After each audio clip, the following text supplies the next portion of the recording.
Hi, my name is Eli, and I play Zephyr, the entrepreneur. Hi, I'm Legacy, and I play Rosanna, the Inquisitive. Hi, I am Scott. I play Arthur, the Faithful. Hello, I'm Zoetrooper, and I play Viktoria, the Underground. And I'm Bloodied Porcelain. I'll be your storyteller for the evening. The boundaries which divide life from death are at best shadowy and vague. Who shall say where the one ends and the other begins? Edgar Allan Poe. When we last left off, our cell had just had a very successful hunt where they had set out to avert a disaster that was planned and would have been executed by a group of wraiths looking to cause mass casualties. Had they not managed it, there would have been thousands more deaths in New Orleans to top off what had already happened in Texas. After their hunt, they traveled to an old plantation house that looked like it had been completely overhauled and refurbished, retaining some of the old charm, but fully decked out with all the modern amenities. And staffed with, a smattering of household servants, and Dietrich's own son was even there. They turned in for the night and settled. When you all wake up in the morning, at some point in the evening, I apologize, Arthur showed up. Arthur, by the time you got there, everybody had already turned in for the night. You had a bit of a haul to get there. You were basically told where your room was, that you had free access to the kitchen if you needed it. Otherwise, there would be breakfast made in the morning. And to let them know if you needed anything. All of you were given rather opulent rooms. I'm not talking like, you were like, not like royalty level, but very, very nice compared to what you've gotten accustomed to. Even like the nicest hotels that you guys have gotten on nights where you were like, you know what, we've been through the shit, we're gonna get somewhere nice for the night, could not have touched the level of comfort in this place. Everything smells good. The house, the beds are all made up with very obviously freshly laundered linens. Every room has a private bathroom where you have the option of a soak or a shower, whatever works for you. Rosanna, what you notice when you wake up what you realize when you wake up in the morning is that you didn't have any nightmares. It didn't even feel like it was a struggle not to have one this time. It was like the first really good, peaceful, solid sleep you've had that you can remember. You're not even sure if you dreamed. It was so peaceful. Zephyr, you wake up in the morning very well aware that you don't feel the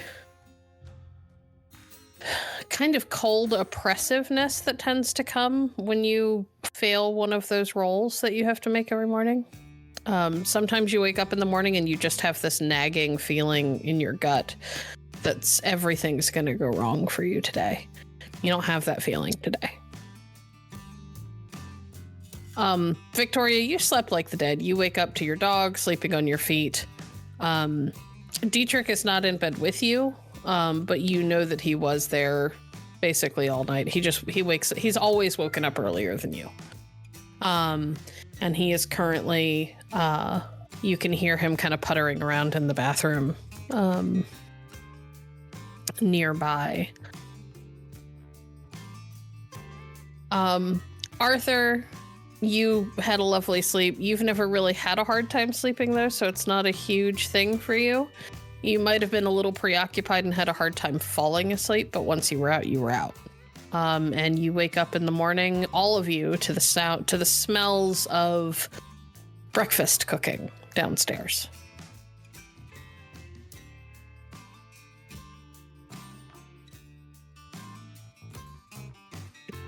What would you all like to do? Should I go through the list and ask everybody individually what their morning looks like?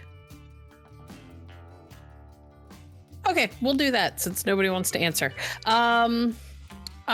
Zephyr, what does your morning look like when you wake up without that gnawing feeling in the pit of your stomach?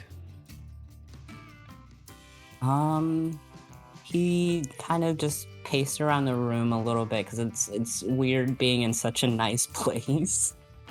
And instead of like leaving like the bed like undone, he like makes sure to refold everything, put everything up. He's like, I know that they have service here, but that's a little weird. So he's just like, and then because after all the stuff that happened the previous day, gonna take a look in the book for any information on wraiths. Okay. All right. So you're gonna look in the book. I'm sure that there's a roll associated with this. Give me a intelligence and occult check. Okay.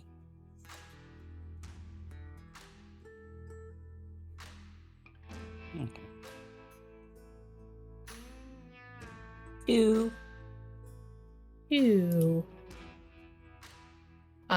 Do you want to willpower anything, or are you sticking with 2? You don't have to. It's purely an option. I will, only because it's early. Okay. 4. 4. All right. So the first thing you realize is that there's a strange sort of tug to this book. Like there's something about it that kind of wants to draw you in, and you find yourself very focused on it.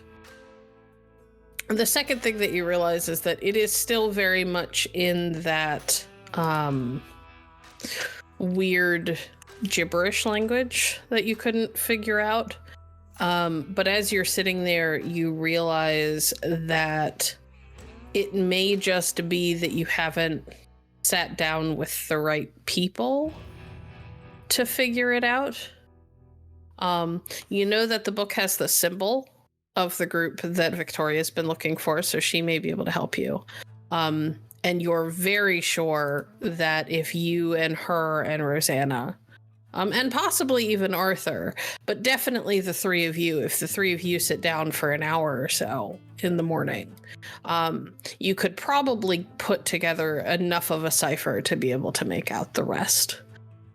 You are also pretty sure that you have found the parts of the book that look like they're about wraiths, just based on some like context clues and the pictures and whatever, but it's hard to know without being able to translate the text itself. Okay. Would they, since I can't read the text, the visuals that are in it, is there like anything that really stands out, or it's just kind of like this is like a simple diagram or anything? Most of them are diagrams of like anatomy and things like that, but there are some things that make you think that it might be about wraiths, because you notice that there are sketches of those ghostly chains that you have seen. I shouldn't say ghostly because they're on paper. They don't necessarily look ghostly, but very heavy chains are sketched out in some places. There is a sketch of what looks like a piece of fabric that's being ripped or stitched together. Again, there's like little notes drawn in the like written in the margins and whatever, but it's hard to be positive without translating. But all of the different context clues definitely make it seem like you're definitely in the right part of the book. Okay. And last question. Yes. The picture that looks like fabric being torn, does it look well, were we able to see the shroud being ripped open, or can only Viktoria see that? You were not able to see it being ripped open. It's not really a physical thing. Mm-hmm. But you can kind of figure that this is probably somebody's like interpretation of what happens and what it looks like. Okay. What it would look like if they could see it is a better way of putting it. Okay. Unfortunately, you are looking at a book that is made for anatomies for creatures that technically don't have an anatomy anymore, so you're kind of having to go on context clues more than like direct comparisons. Okay. Yeah, so I just kind of like tuck it underneath my pillow and go downstairs where breakfast is. All right. Before we do that, we will pop over to Rosanna. Rosanna, what does your morning look like before you leave your room? Well, I'm going to take a nice long shower first of all. Then second of all, I think check my emails. So you get a great shower. The water pressure and temperature is perfect. It's one of those showers where you could like key in the exact temperature that you want and it'll adjust for you, which is great. The pressure is a little harder to adjust, but it comes out like an almost full blast. You're like, oh my god, it's like a massage. When you leave the bathroom, on your bedside table is a little silver bowl with a cover on it. All right, I guess I'm gonna open up the cover. Inside, under the cover, is a bowl full of strawberry creams in individual wrappers. And a little note that says, I heard you've been looking everywhere for these, so I had some delivered. And it's just signed D.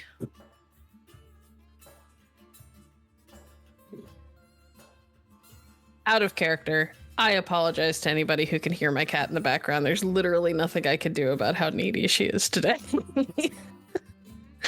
Dietrich has a cat somewhere and she won't shut up. Like, it's the one downfall of staying here.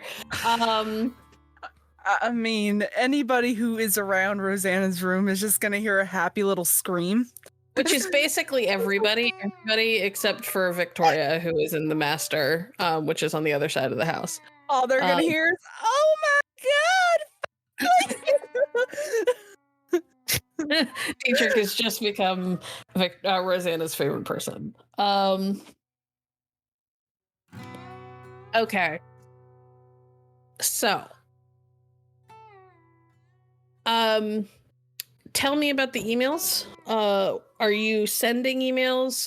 You haven't gotten anything from your friend, but you did literally just email him last night. It's not uncommon for there to be a delay. Yeah.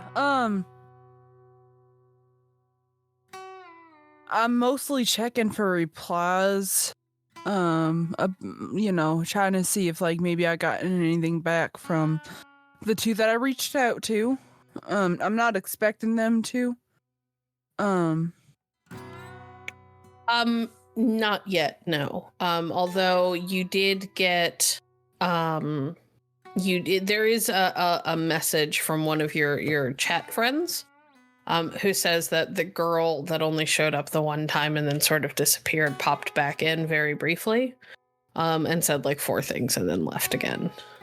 She wasn't around. She wasn't online for very long. And that what she sent was really kind of garbled and disjointed, like it didn't make any sense. So it could have been a they logged in and, an animal walked across the keyboard and then they realized and logged back out. It was hard to tell. Gonna reach back out to that guy and ask for a screenshot of what she wrote. They tell you that they will see if they can go and dig it up out of the archives, but the chat's kind of not designed to save things by dint of what it is. So they'll see what they can do. And she's, I guess, all that's left is I'm gonna, get dressed, throw on a sweatshirt, over what I'm wearing, and I gotta go find Arthur. Okay. Arthur, what does your morning look like? You wake up to the sound of Rosanna squealing. Well, I think that he probably heard it outside. I think that Arthur probably got up and went immediately outside to have a cigarette and really think about all of the stuff that had been going on. So the squeal was probably heard out when he was outside, like through her window. That's what I think was going on, which is fine. Okay. So he's outside of the house smoking at the time of the squeal, and then like initially has like an instinctive like I've got to save Rosanna kind of response, but then like it becomes clear that it's a happy scream. And we'll just go back to smoking and thinking about all of the stuff that's going on, particularly the things he discovered yesterday. And what that means for the future. Okay, well, I will tell you that when you went outside, you had to go downstairs first. Yes. There is no like balcony off your room or anything. Right. So you walked through this massive like chef's kitchen. Mm-hmm. Like a home kitchen, but it's got like the best of everything as far as finishes go. And there are like obviously staff. There's like a cook. And there you passed a woman who's kind of bustling around who looks like she's probably a maid or like a housekeeper, and probably has more on her plate than she is accustomed to, because the number of people in the household like doubled overnight, more than doubled really, like tripled or quadrupled overnight. Yeah.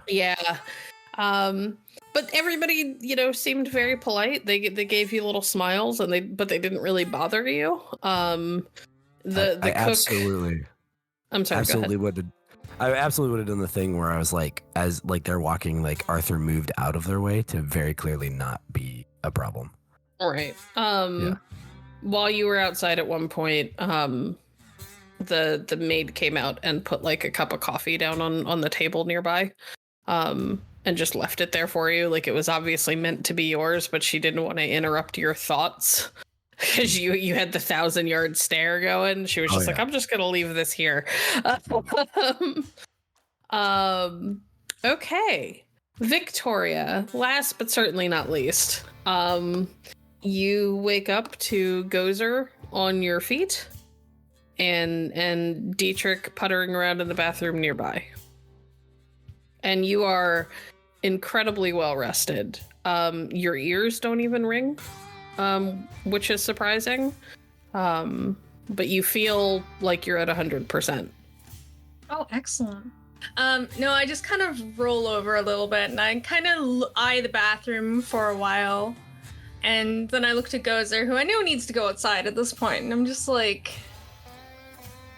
well, aren't you handsome? And I'll say that loud enough for Dietrich to hear it, but I'm clearly petting Gozer. Do you want to go outside? Dietrich calls from the bathroom. Well, I'm still getting ready, but if you give me a few minutes, sure. Precious. No, I'm going to bring Gozer outside. I'll be right back up. And even in a place like this, Victoria's still going downstairs in like booty shorts and like a sweater, right? Like it's really no different. You will have the advantage that because you were in the master, you're like the one room that does have like a balcony, and the balcony has like a spiral staircase down to the backyard. So you're able to get down and out into the out into the backyard where Gozer can do his business and you don't have to wander too far. Mhm. When you come back up, there is a cup of coffee by the bed. You could tell that there's another cup of coffee, but Dietrich has it. Because he has a very particular coffee blend that he likes. Mhm. I mean, it's kind of the one thing he's never shared with you.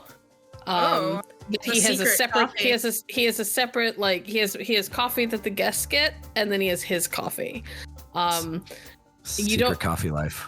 You don't know if it's just the fact that his coffee he can only get in very small quantities and it's very expensive, or if there's something weird about it, but his has a very particular scent that you Not kind of pick up. the civic cat poop coffee, is it? Because I will mock him mercilessly for this. It is not. No, I just kind of like, I grab my cup of coffee and I sit on the edge of the bed with Gozer's head probably in my lap, just kind of waiting for Dietrich to come out of the bathroom or wherever he is. Yeah, it doesn't take him long. He comes out a few minutes after you get back in. And kind of gestures at the bathroom. Shower's all yours. Well, before I do that, I just wanted to say thank you for letting us all stay here. The place is amazing, by the way. Yeah, you every time we met up before I was on business. I don't come home very often. To be fair, most of the times we met up before, I was also on business, in as much as my business is these days. Yeah.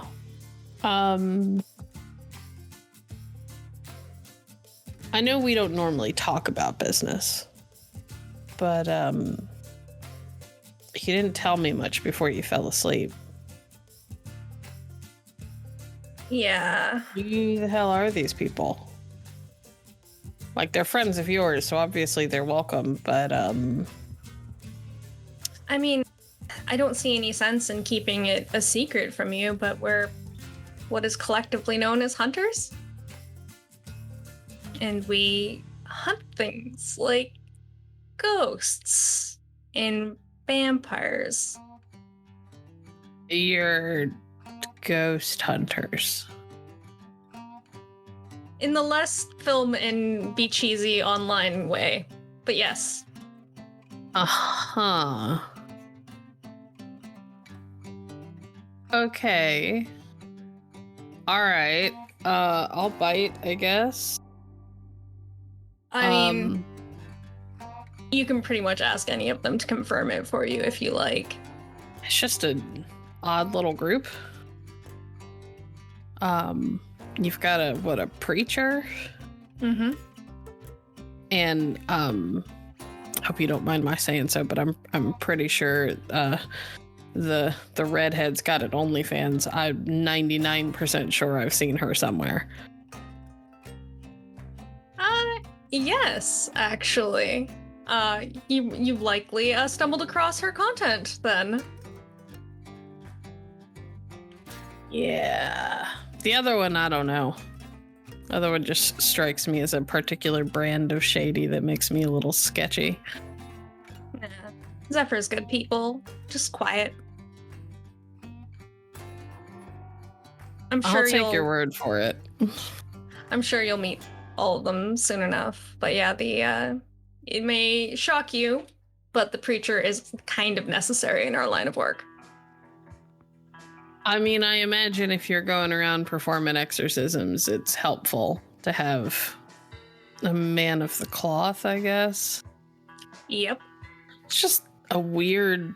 I'm not wrong. It's a weird situation to find someone like you hanging out with someone like that.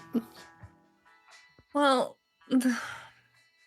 I never really told you much about me or where I came from or anything like that, so I get where you're coming from. Yeah. All right. Well, I'll take your word for it. Go get your shower. Sounds good. Gozer's not coming with me, so just kind of don't mind him. I'll get up and... Oh, he's fine. We got along fine after you passed out last night. Good. Because if he was biting you, I'd be really concerned. No, he did not bite me. We played tug of war until he was tired enough to go to bed. That's a long time. Yeah, it was. With that, I just kind of like put my coffee aside and I approach Dietrich, giving him like I get really close and really intimate before giving him a little kiss on the lips and then head into the shower. I mean, obviously he returns it and looks. He's got that grin on his face that's like half smirk, half like boyish, happy smile. That he sometimes gets. He really you've never seen him do that in front of anybody else. Even when you get intimate with him in front of other people, it's almost always all smirk. But when it's just you, it's a little bit sweeter. And you like hear the water start up and you hear, "Come on, Goes, let's go." And you hear him and Gozer leave the room. Yeah, I take my shower. Really enjoying the whole amenities here because let's look like the fact that we live out of an RV most of the time. This is like heaven. So I take a little longer of a shower than I normally would because I imagine like truck stop showers are all cold all the time, just misery.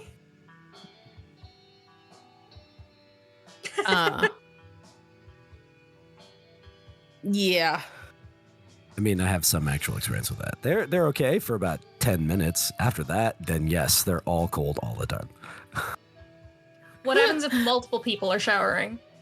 Like I assume it's kind of like You get 10 good minutes, and then it doesn't matter whether there's you or 100 people all at the same time. Rip.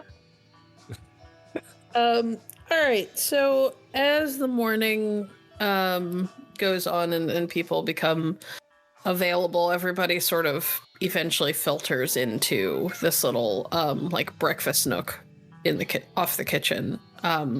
They don't make up the full fancy dining room area, but the breakfast nook is cozy and it gets lots of light because it's almost completely surrounded by windows.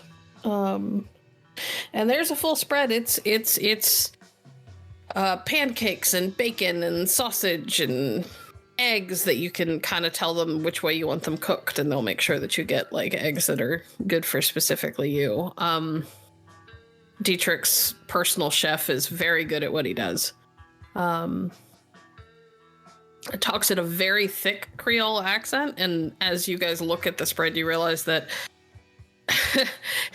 the cooking is way more rustic than you would expect from such a nice place. You would expect somebody who's probably been, classically trained in some big school, but it looks like Dietrich just found like the best local cook and was like, "Come work for me and I'll pay you an obscene amount of money to cook the kind of food that I like."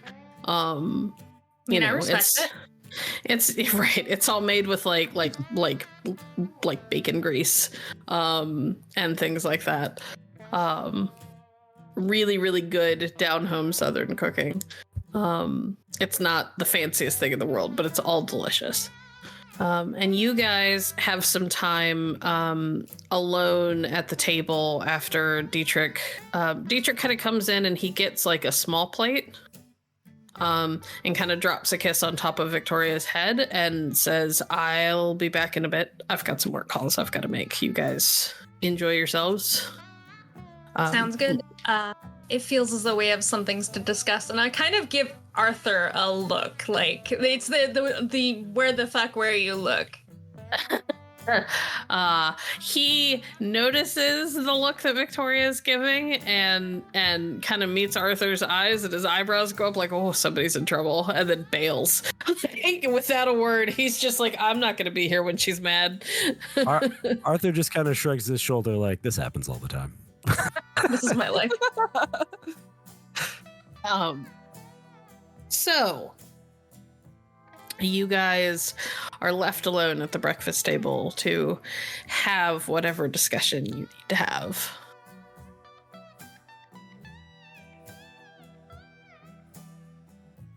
So, you'll be happy to know that everything went really smoothly last night for us. But I gotta say, I've never seen you so shaken up before. And I would appreciate an explanation on what's happening with you. Because I'm nosy like that. Yeah. Are you all right?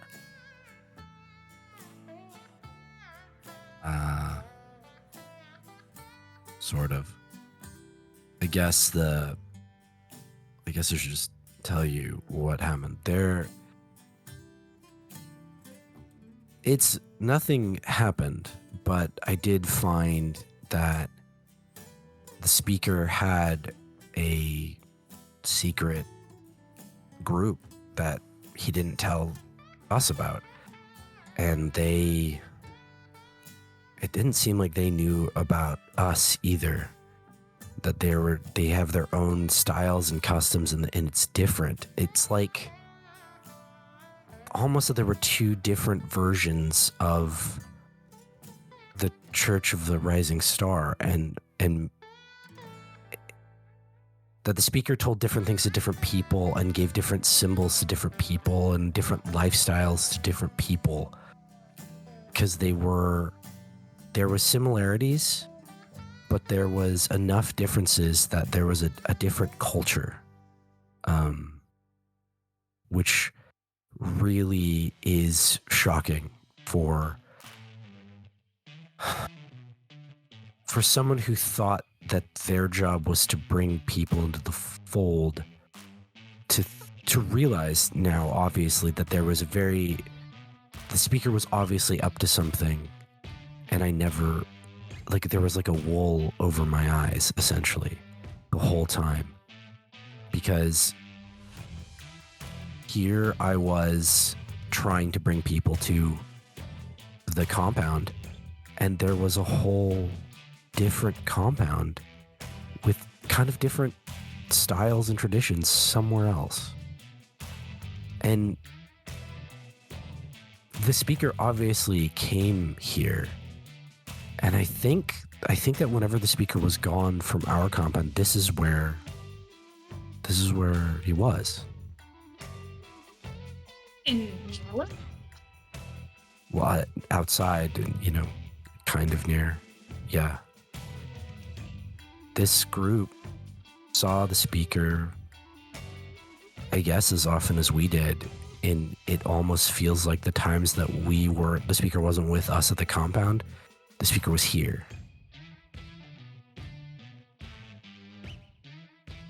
I don't have a calendar of the speaker's whole last, several years of being gone from the compound in California, but it kind of felt like the dates would match up. If I were to go put the two calendars next to each other, that they would match. They were different. There were some differences. Their star looked different. The men dressed different and had beards. They were very much more, not quite Amish, right? But similar in kind of dress, it felt like. But they also had tattoos. I wish I had gotten a better look at them, but I didn't have a good chance to see what the tattoos that they all had were. So there was some kind of a whole different thing, and I think that if I had more time, I probably would have discovered differences in doctrine. And it's like I thought that I was hoping that I was close to figuring out how to deal with the speaker, but this makes me think that I don't know what I thought I knew anyway. That there's a whole different line. Like, I've been leaning on my book where I wrote down things that I remember the speaker saying so I could, take them apart now that I know more. But now I don't even know if any of that is helpful.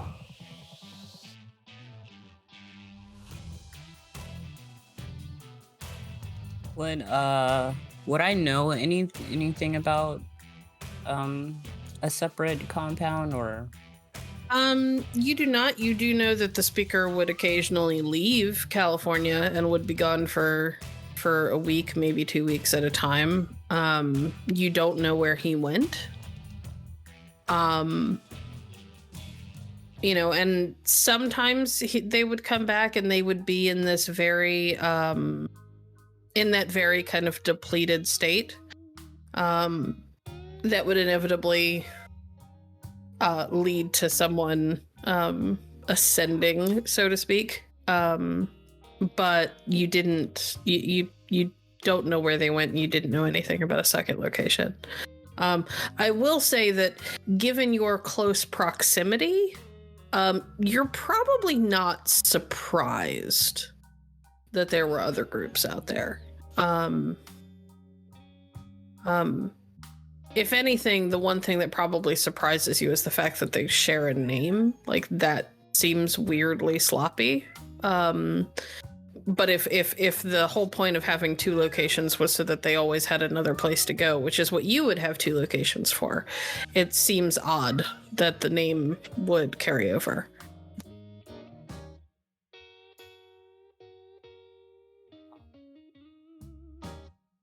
We just kind of like in the middle of you, like recalling your discovery, Zephyr just kind of like sits in his chair a little and like avoids eye contact. I know before, I think it was the same night that we all, me, you, and Jillian left. They came back pretty injured.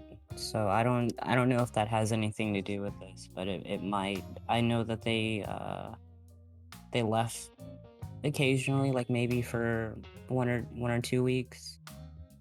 But I wasn't aware of this. Yeah, I mean, I know that the speaker left. I mean, we were all kind of aware of it. Not that I myself didn't leave for stretches of time, but I was on a task. But I was aware that sometimes the speaker was gone. I mean, we all were. I guess it makes sense that the speaker was going to maintain some other compound and some other group. I mean, now I have to wonder if there's not going to be another one somewhere else, and another one, and for all I know, there's multiple versions of these compounds. Did any of them say if they saw them recently? It didn't seem like the speaker's been around recently.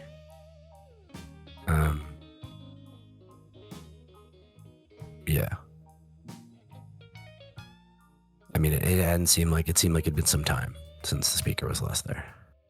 Probably. I don't know. Arthur, can you make just a raw intelligence roll? An intelligence roll, absolutely. One of my worst rolls. Make it intelligence and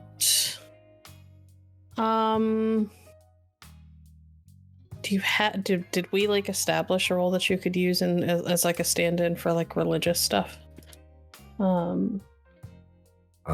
I mean, I do have a cult, but I also have biblical knowledge, right, in my academics. Let's do your academics and intelligence. Does the biblical knowledge apply? Yes. Okay. Ooh, 2. Okay. So something you did here is that something that you were told by the preacher, who is, as you noticed fire. Before, much more fire and brimstone than you or any of your colleagues at the California compound. Very much more like Arthur is now, but not as Arthur was then. Right, I get it. A bit. Yeah, he seems very like what you would expect of like a Southern Baptist style preacher. Right. You did notice that there is stuff that they preach that has nothing to do with the Bible. Or at least not any Bible you've ever read. You didn't get a chance to get like your hands on a copy of one of their books to be able to tell if they changed the book or if they just have their own, additional stories that they tell.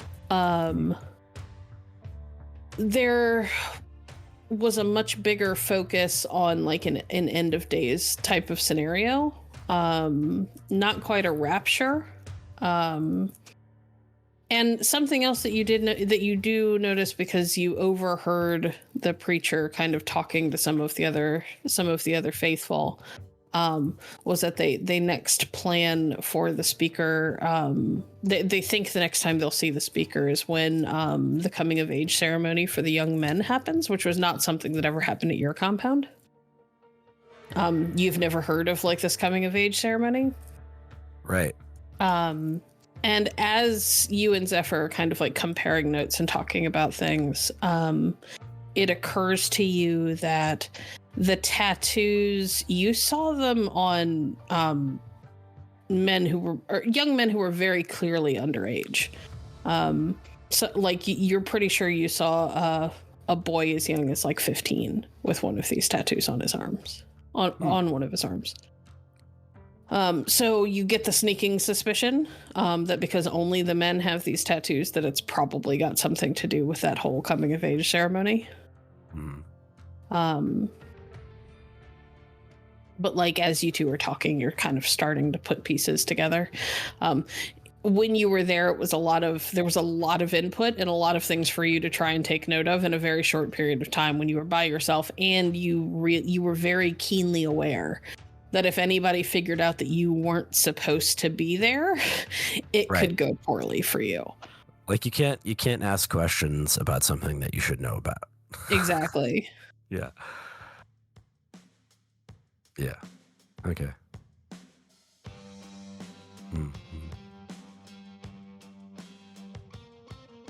Yeah, like I get the feeling that the compound in California had a little bit more hippie-esque feels, because it was probably because of the location and the types of people that would be attracted to it, versus out here where the types of leadership and people that would be attracted to this version of the Church of the Rising Star would have a different feel to them.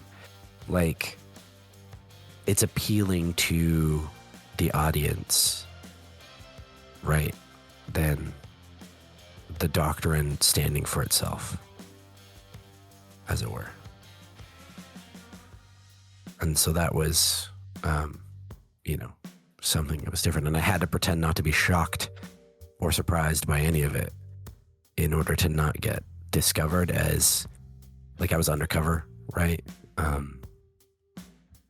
And, if they knew who I was, and, like, if they figured out that I was me, not necessarily knowing who I am, but things might have gone very badly.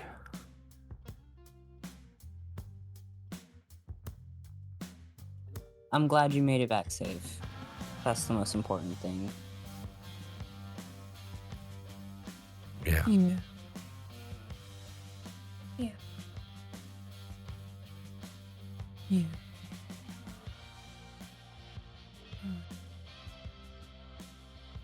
Well, it sounds like we all had a very eventful night last night. Yeah. I know it went well, apparently. So, what happened? We got to the concert hall. A bunch of shenanigans took place for us to be able to get into the concert hall. We managed to shut down the power lines. Viktoria and I got into a fake cat fight. That was fun. Well, too bad I missed that. Arthur will start eating some bacon. I mean, I don't know who would win between the two of you, honestly. I'm going to guess Viktoria. Yeah, maybe in a brawl, but never mind. But we managed to get in and close the veil. Oh, is she here? Is Amelia anywhere? You have not seen Amelia. You have no idea where she is. Last time you saw her was as you guys were leaving the venue. She got into the camper with all of you. I gotta go check in on Amelia, see if she's still hanging around the camper. We're also down at Jesse, aren't we? We are. You guys are down at Jesse. So, assuming that one of you would have gone looking for Jesse, on your way down to breakfast, maybe. Jesse's room is cleared out. His bed's already been like stripped and remade.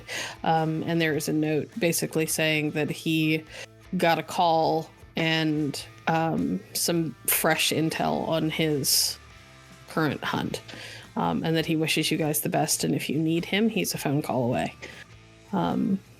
But he's gotta go check in with his people and see if he can deal with that. I get it. Yeah.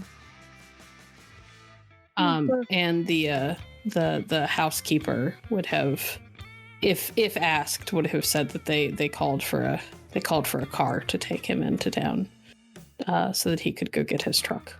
Mm-hmm. Or no, you guys were towing the truck. They had Dietrich's son spent like half an hour this morning helping him jump that damn truck so that he could leave. A question, is his son or his brother? Because I remember the last episode it was his brother. Oh, sorry, his brother. You're Okay. right. There was a lot of jokes and a lot of back and forth about him being a son last time, and y'all put the thought into my head, and now it won't go away. Yeah, his little brother, who you have not seen this morning, but apparently he was up when Jesse was up, which was pretty close to dawn. So. I mean, yeah, Jesse was really helpful. And all of us actually managed to pull our weight.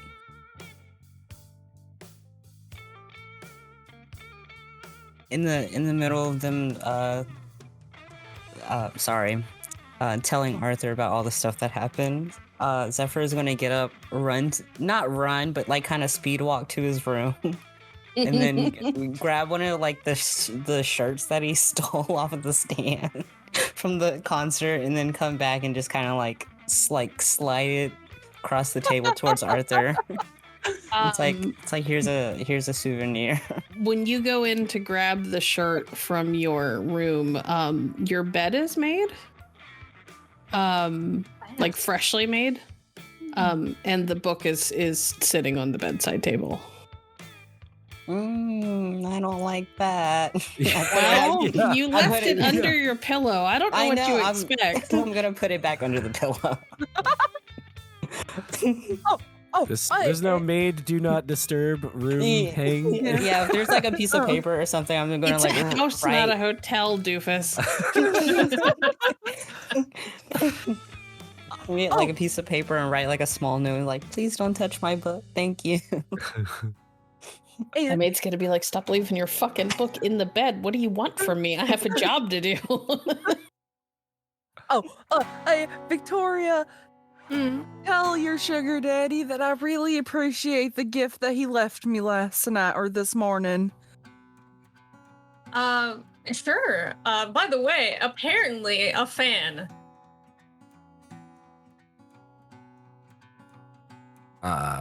He's a fan without saying he's a fan. Is he one of the money slaves? Could be. No, I'm not.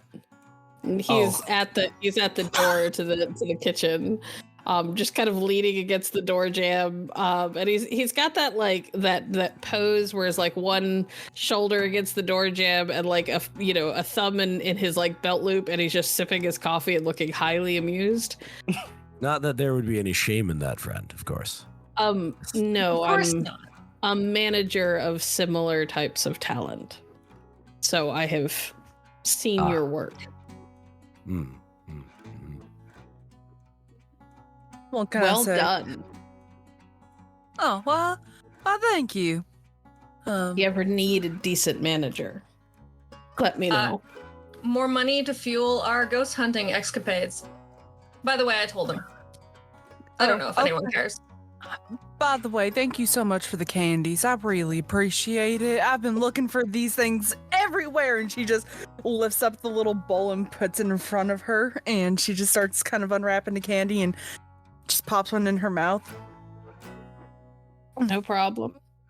That one sort of mentioned it as she was passing out last night. And I thought it seemed important to her that you get something nice. So if that's the smallest, if that's the biggest thing I get asked for in all of this, then I'll call this a win. I mean, you did turn out the power in an entire city so we could try a harebrained scheme to save a lot of people. So thank you for that. And I don't even know where to begin to repay you for it. Never mind. I could think of some places. All right. We'd have to discuss those in private, though. Arthur is noting to himself that he said places and not things, and just looking at his food while he cuts it. Well, this has been a very lovely breakfast. But I think I'm gonna go step out and get some air. Yeah, maybe I'll join you. I think I need another cigarette. All right. And so as Rosanna and Arthur leave, Dietrich just sort of watches them and then turns back to Zephyr and Viktoria. Did I say something wrong? No. And I kind of watch them go, making sure they're out of earshot. It's like they have a thing going on, and it's potential that our conversation kind of reminded them that they have something to talk about. That would be my guess. I see. Are you two a thing? Oh, yeah. For a while now. Nice. When we're able to get together anyway. I don't have any, permanent claim or anything, if that's what you're asking.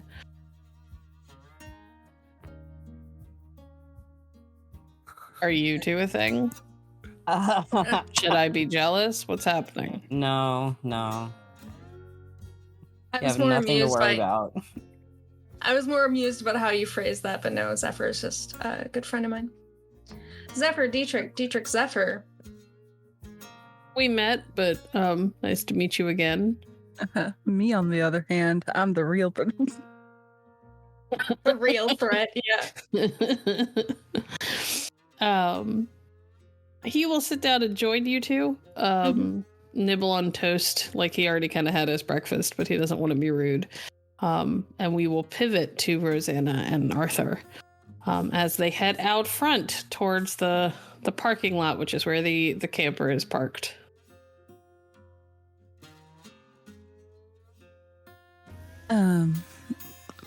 How are you doing after everything?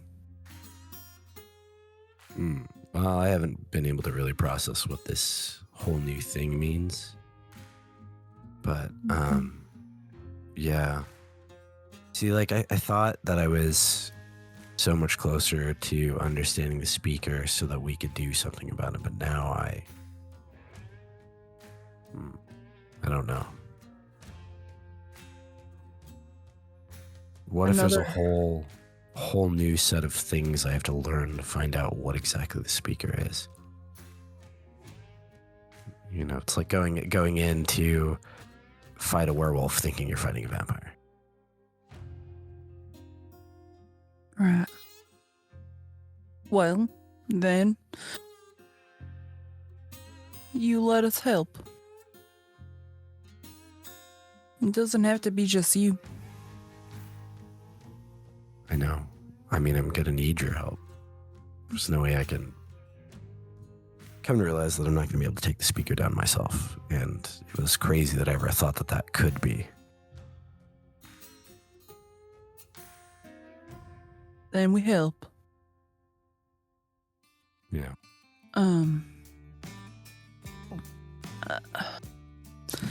By the way, I think. Okay. I don't really know how to say this. I need to show you something. Okay. It might be worth it if we go into the camper for this. Because I don't need other eyes seeing it.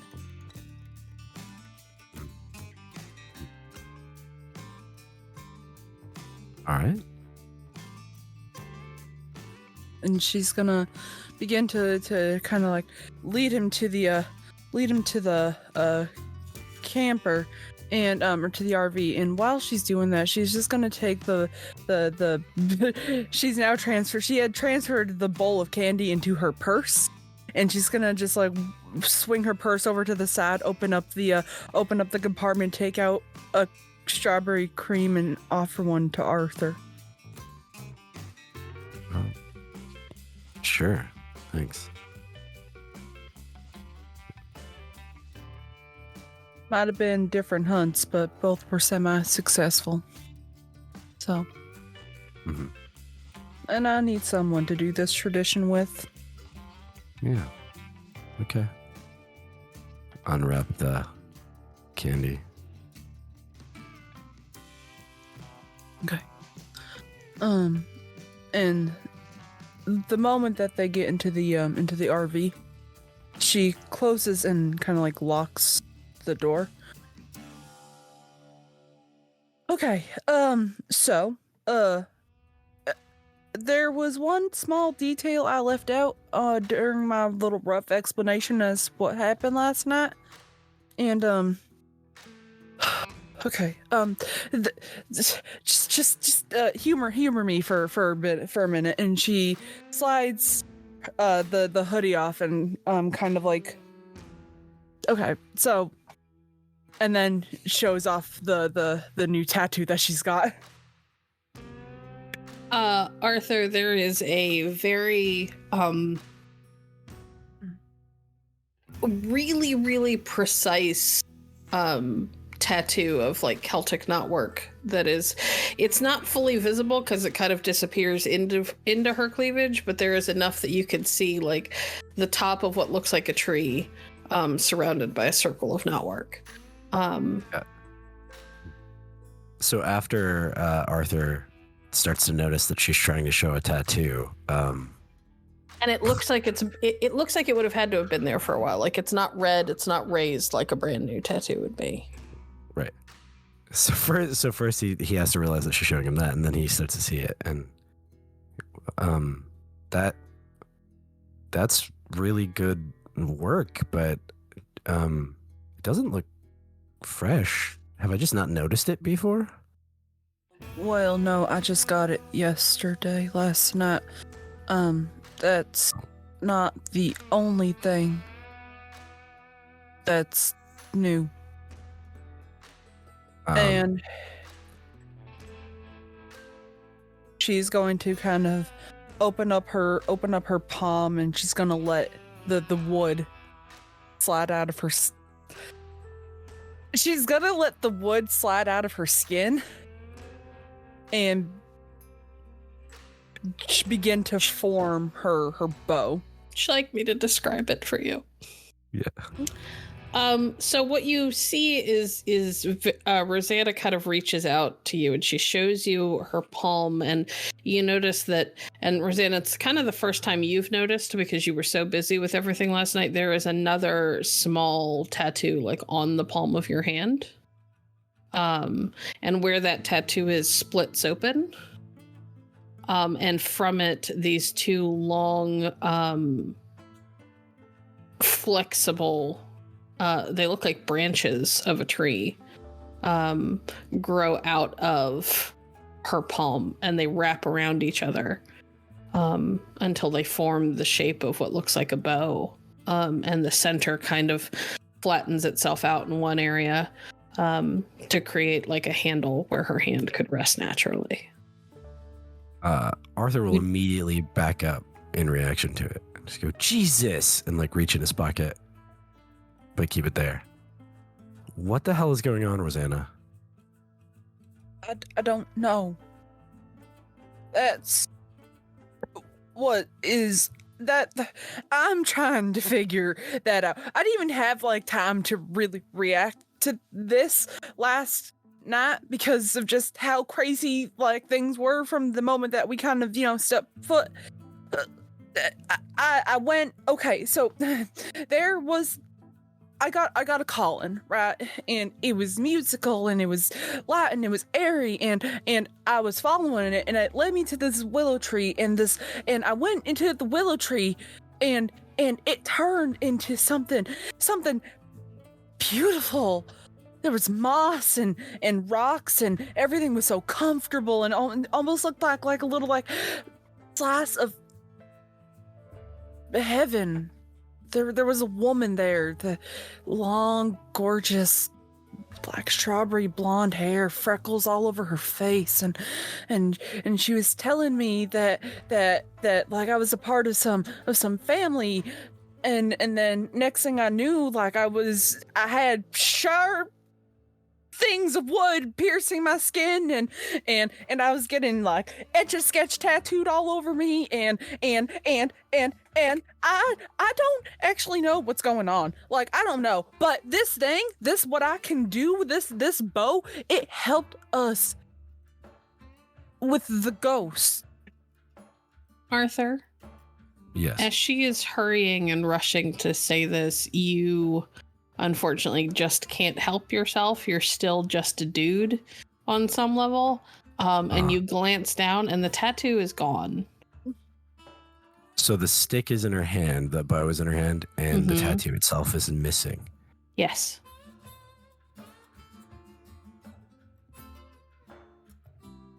Okay. So something attacked you and gave you some kind of internalized wood thing that you can draw on. Mm-hmm.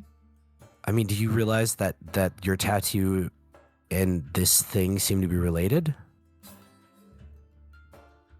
Yeah.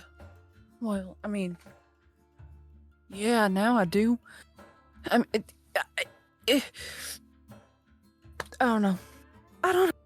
I don't know. I don't know what is going on, and I am curious and afraid and surprised. Yeah. Arthur will pull the brass knuckles out of his pocket, but not like in like a fist, but like as he's holding them out to see if they're glowing. So he's gonna hold it up to see if it's glowing right now. Does it glow for anything supernatural? It glows in the presence of supernatural. Yes, it is glowing. Okay. All right. So at least we know something. There's always been a faint glow anytime Rosanna's around, but it is definitely stronger now than it used to be.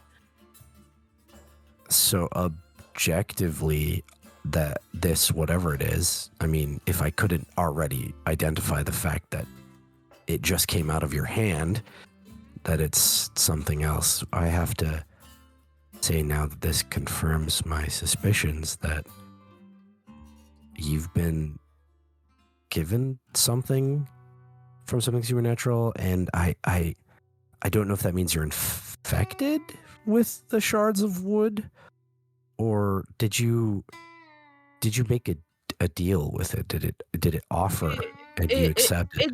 It didn't offer me really anything. It just said that I had gifts, but we already knew that I had gifts. She just said that I was a part of something bigger, and I don't know what that means. And yeah. Yeah.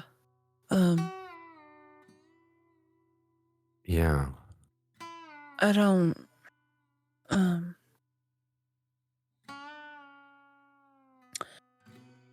yeah.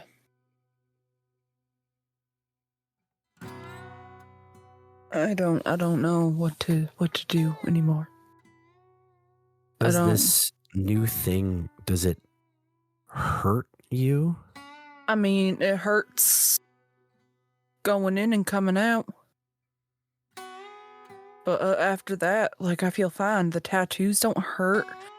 You know, I had a perfect night's sleep for the first time in ages after it.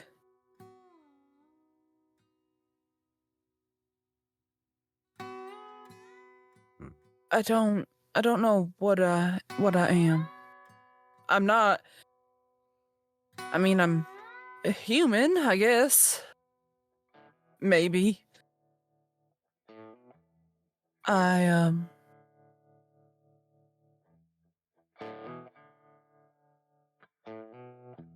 don't know if it's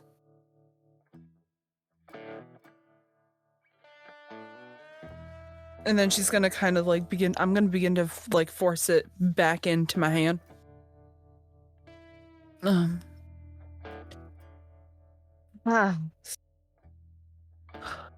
All I know is that it comes out when I need to be protected.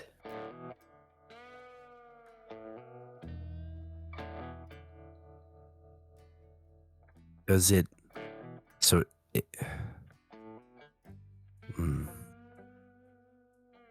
I don't even know what to say right now about this.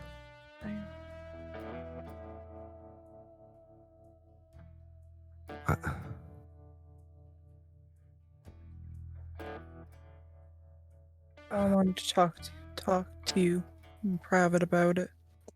I mean, if you didn't make a deal, then this is something else, right? This isn't gained power from some otherworldly entity or not possession. Well, it might be possession from something from the other side if it attacked you or that's the thing is it didn't attack me. The willow tree just kind of popped a couple splinters in my wrist. And next thing I know, I've got this. Just as a reminder, she did apologize and say it was going to hurt before it happened, and made it very clear that she wished that she had more time, that she was kind of fighting just to be present with you for as long as she was. All I remember is that she apologized about how painful it was going to be, and she wanted to explain to me more, but she was, I guess, fighting with time to be there with me and to explain. So, yeah.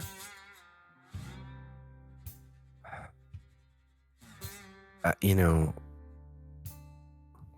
I obviously am gonna think things about this because of my experiences, and I've come to realize that sometimes maybe, you know, like one part of me would want to say God works in mysterious ways, and maybe this is a gift, maybe this is a messenger giving you some power.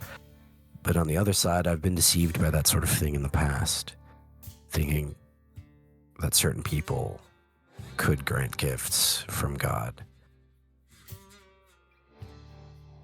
So I want to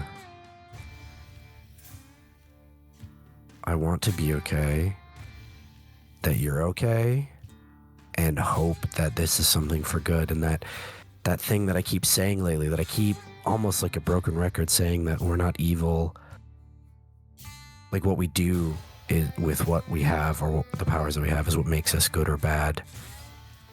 And so I'm just gonna have to say it again.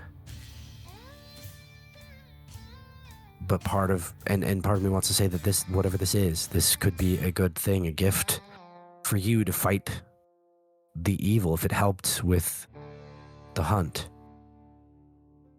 But then a part of me worries that something is infected you and that things are going to go badly because of it.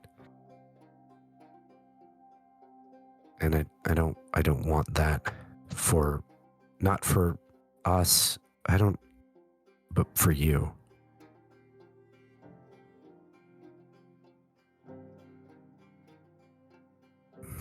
I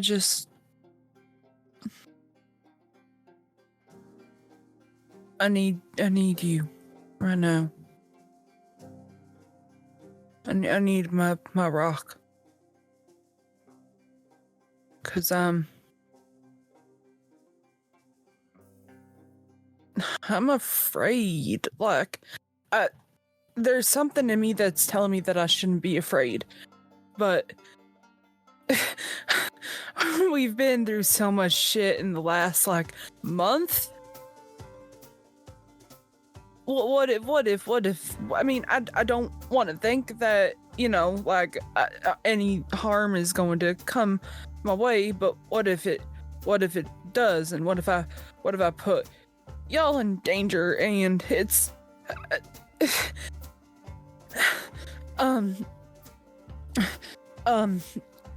and she kind of begins to fall back into a chair. What if I'm putting y'all in danger? What if I'm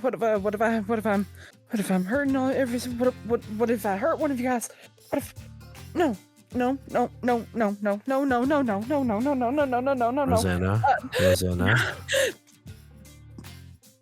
Arthur's gonna step up with that candy and put his hand on her and hand her the candy.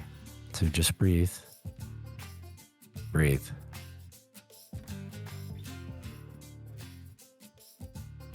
All right. You are as worried about this as I am. So I appreciate that you're not just super excited about your super new powers. And I think that's healthy. And I'm not gonna lie, I have feelings about it, but you obviously need help figuring out what this is for. So I'm here for you. And if you are going to put us in danger, Viktoria and I will, and Zephyr will deal with it. And we'll figure it out. If you have to be locked in some kind of special sound bath or something for a little while, we'll work it out, then we'll have her help with that. Zephyr needs to do some experimentations, then we'll help with that. And then I will rip whatever it is out of you and destroy it so that you are fine.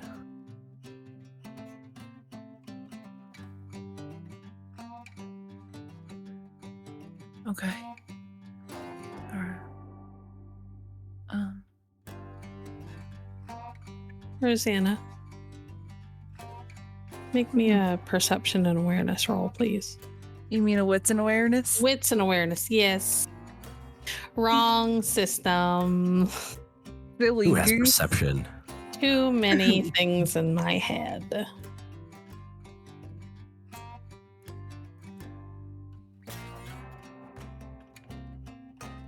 I actually bumped my awareness not too long ago. Ha ha ha ha. Okay. 3. You still don't see Amelia.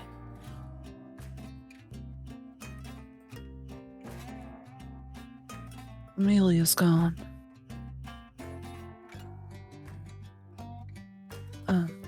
Sorry, Is Max gone too? Is who gone? Max. A radio ghost. Oh, you don't know if he's here or not. He's always been harder to see unless he wanted to be seen, but you don't get any hint of him. I mean, I don't really sense him. So, I mean, we're literally completely alone in here. Is it is it possible that after whatever you did to close the veil, that they ended up on the other side? You know that Amelia was on the same side that you were after the veil was closed. I don't know. She was with you when you left the concert. I mean, she was with me when we left the Oh no.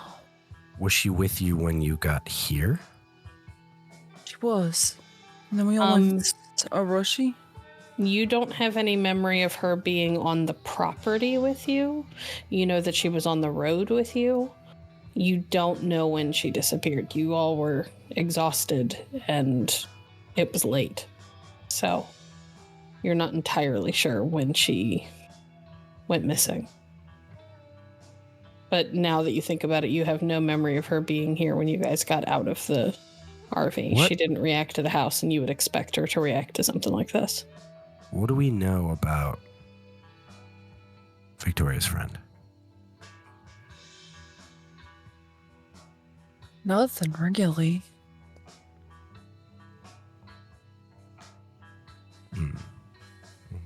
Aren't You they know just gonna that she note- calls him daddy. I mean, note that to himself and just start being very suspicious and paranoid as Arthur is all the time. I mean, she calls him. She calls him daddy. That's about it. What are you thinking? Well, I'm wondering if there's not some kind of thing that we all missed when we came here. I wasn't with you all, so I don't know what it was like, but, you know, I just rolled in this rented car. But could there be a ward or something on the property? I mean, we are in a place where, you know, believing in things like voodoo is not that weird. And so it wouldn't surprise me if there was some kind of one of the servants or something potentially has some kind of thoughts about things and does stuff. Wouldn't surprise me at all if that were the case, but it's something more nefarious. Perhaps a shroud vortex or something here. Maybe. I mean, obviously I'd have to look to you to see if we could sense it. Yeah. And then, like, Arthur looks at the knuckles and then just goes, I mean, maybe these are glowing for a different reason. I don't know. I don't know. She rests her hand on the knuckles to see if it like intensifies at all when she like has her hands physically like on him. At first, no, like when it's just like her fingers, but when you move like your palm where the branches would normally appear, when you move your palm where the branches would normally appear directly onto it, yeah, it gets a little bit brighter. I mean, barely, but like if you're like really looking for it, you can see the difference. And when you pull your hand away, it continues to glow just slightly dimmer.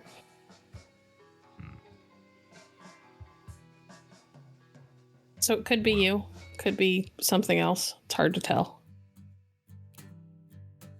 I guess maybe we see if we can find. Would she wander off? Do you think? No. I don't think so. I mean, she's actually pretty communicative. Talks a little bit too much, but you know. Well, maybe we should see if we can look around and see what we can see. I don't know if talking to Victoria would help or if it would cause problems because I don't know. I don't know how easily she'd be convinced that maybe there's something up here. This is her guy's place. Yeah. But, and Arthur will look back at Rosanna. And even though he's like really genuinely concerned, he is still a guy and catches a glance before like looking at her face. This is the tattoo's back now that the bow's put away. Yeah. And Arthur, I'm honestly here for you. Yes. make me a composure Oh no. and intelligence check Oh wow. Okay. as you are kind of looking at the tattoo. It's like try to Wow. guess what her cup size is. No. What happened? Oh my. Oh, that was me. If he only gets like one success, I won't be surprised. I'm just saying. Do you want to stick with one? No, I'm gonna go 3. Okay. All right. Roll that for Cool. me. You spend the willpower. You get 3 successes. Nice. Despite all of the jokes, there was an actual reason for having you make this check.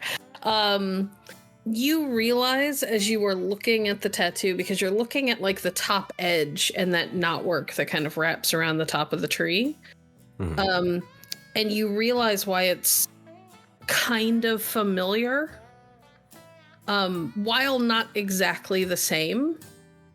The tattoos around the men's arms at the compound had very similar patterns. Not exactly the same. They were stylistically different.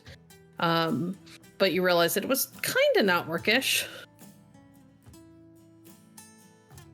Rosanna's is very obviously Celtic in origin. Like you've seen enough Yeah. like Celtic crosses to know what Celtic knotwork looks like. But there are other types of knotwork. Mhm. And theirs looked similar but different. So a different style of knot, like it's still knotwork, but a different style of knotwork. Kinda, But similar, yeah. similar knots. No, different knots. Okay. It was knotwork, but a very different kind and style of knotwork. Okay. I wonder what that means. All right. Well, that's a note for Arthur to look into. What different kinds of knotwork exist? I can think of a couple. Hey, That what Google search have is going to go very badly. what? What have Zephyr and Viktoria wanted to talk about? Dietrich can kind of come or go. If you ask him to step out, he won't get offended or anything. If you guys need some time to talk just between the two of you, or you can include him in your conversation. It's up to you. He doesn't really say anything. He just kind of like looks around a bit, like while they're sitting there, because he also thinks it's a little suspicious that he didn't have any like nightmares or anything.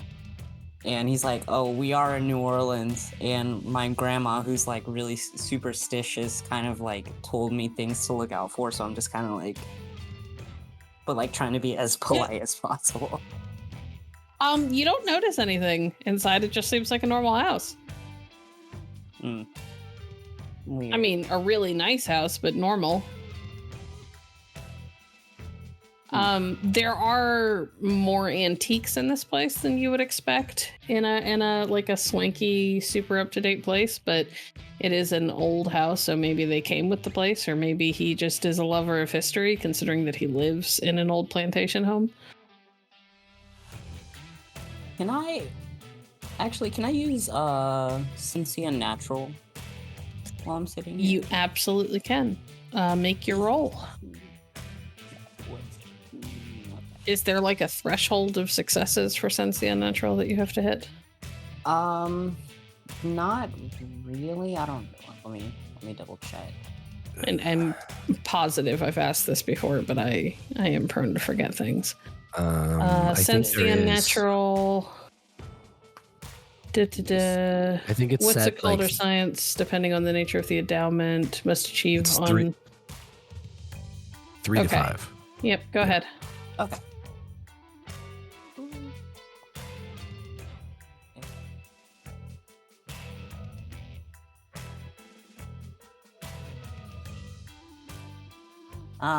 Only have I'd one. like to willpower Yes. because you need at least a 3.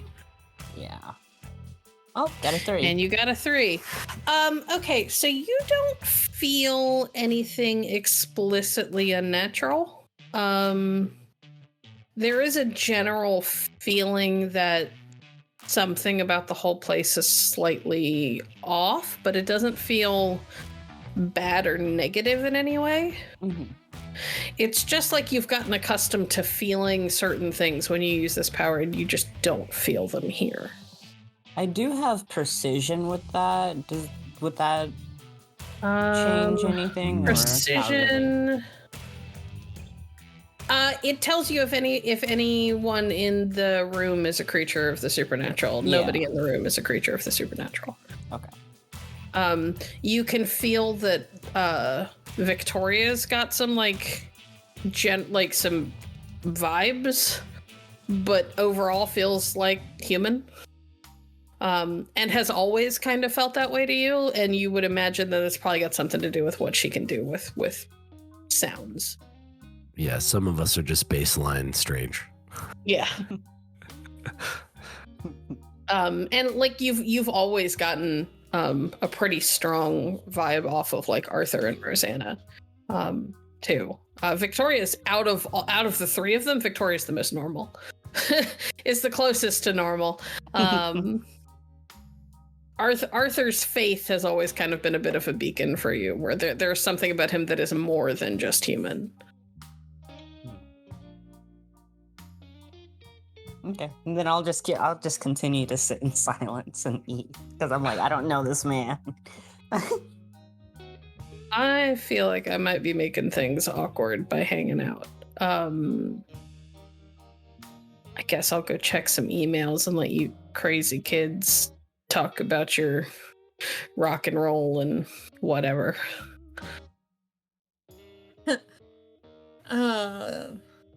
Sure. I'll pick up with you later. No, it's just it makes you sound way older than you are when you say the crazy. Point. Yeah. But yeah, I'll see you later. I'm honestly not sure what to do with myself for the rest of the day. We'll probably be out of your hair soon enough, though. You could stay as long as you want. And he'll stand up and, does the kiss on top of your head thing, and then grabs his coffee and walks away and leaves the two of you alone. Would you like to talk about anything? Yes, I'm gonna wait like a few more minutes to make sure that he's like all the way. Oh, he's proper gone. He's not hovering. Yeah, it's just like I don't trust this man. But, you don't trust anybody. You still haven't told Jesse your name, and you've gone on a hunt with him. I gave him a band shirt. That's good enough. Not even you haven't even told him your fake name, all right? Like, I don't know what you want from people. That's the bonding, is giving someone a shirt. Yeah. But yeah, so he's just gonna kind of wait until he knows that both of them are alone, and then hey, Viktoria. Yeah. What's up? How do you feel about taking a look at the book with me? Since I've been waiting for you to ask that of me. Yes, please. Let's look at the book. Really kind of like, not... Like, he's You're like a little... back to your bedroom again. Yeah, he's like genuinely a little excited to like look at it with her, because in a weird, not a weird way, but like secretly he like admires her as like a big sister. He's like, yeah, we're gonna go do this. She's just excited because she's been wanting to look at this book. So are you both going up to your room, or are you going to get the book and bringing it back? We can go to the room because, again, I don't trust this man. Okay. So you guys get up there. The book is still under your pillow. It has not been touched. Because it was only moved so that the maid could make your fucking bed, weirdo. Are you going to... So how are you going to go about this? Because last time you were kind of stingy about how much Viktoria was even allowed to look at, so... I'll I'll let her get a good look of it, but I'm like kind of like semi hovering with my hands. like you can hold it, but I'm also going to be holding it.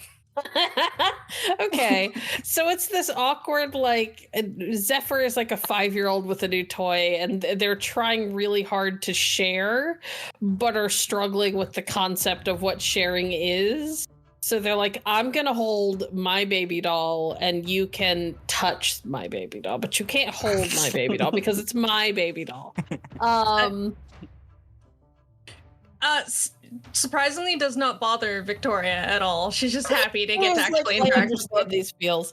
Yeah. I don't like sharing much either. It's like just a mutual understanding on a lot of levels. Just like, yeah. Okay. So I would like one of you to make intelligence investigation, and the other can help.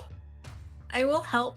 I want to state that the first thing I'm kind of looking at in this book is I go back to the symbol for the Linnaeus Society, and I start looking for anything that's out of order with the moth, like if there is text hidden in the wings or something like that, just some sort of clue. So the moth is actually, and I'm sorry, I didn't mean intelligence, I meant wits. An investigation. Okay. And then How are you in the wits department? I only have 2. I might, if I can make this roll, that'd be really cool. Yeah, please do. Okay. Wits and you will insight. Do you have investigation, Zephyr? Yeah, I have 2 in investigation. You get 2 extra dice from Hell Zephyr. yeah. That's a sweet 7. Ooh. Excellent.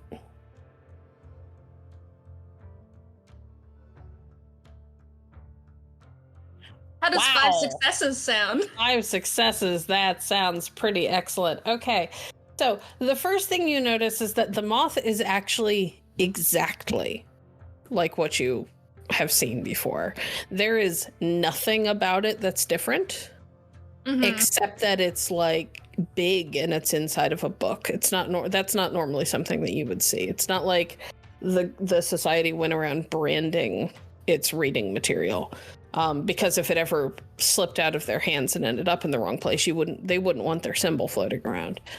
Maybe that to me seems like it came from somewhere older. Like the Linnaeus Society adopted the symbol when this is just kind of like one of the first incarnations of it. Possibly. Something else that you notice as you guys are kind of looking through the book is that was in the front cover. When you flip to the back of the book and look at the back cover, it's the same symbol, but it is in shades of red. So instead of that beautiful kind of bluish green, it is deep, like blood red, maroon, crimson, that kind of thing. They are like mirror images of each other except for the color.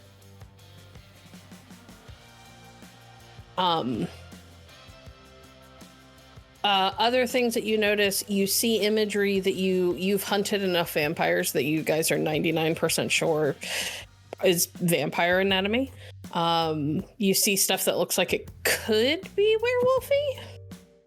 werewolfy. Hard to tell given that you guys have really only saw angry pupper as it was bursting through walls and trying to eat your faces and you were running from it.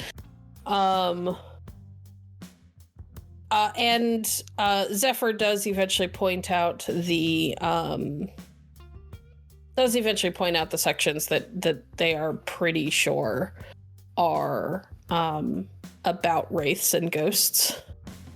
And again, a lot of what's depicted is probably more theoretical than literal, but it's as close as you guys could think of to like a physical like representation of the things that you have felt and been told about.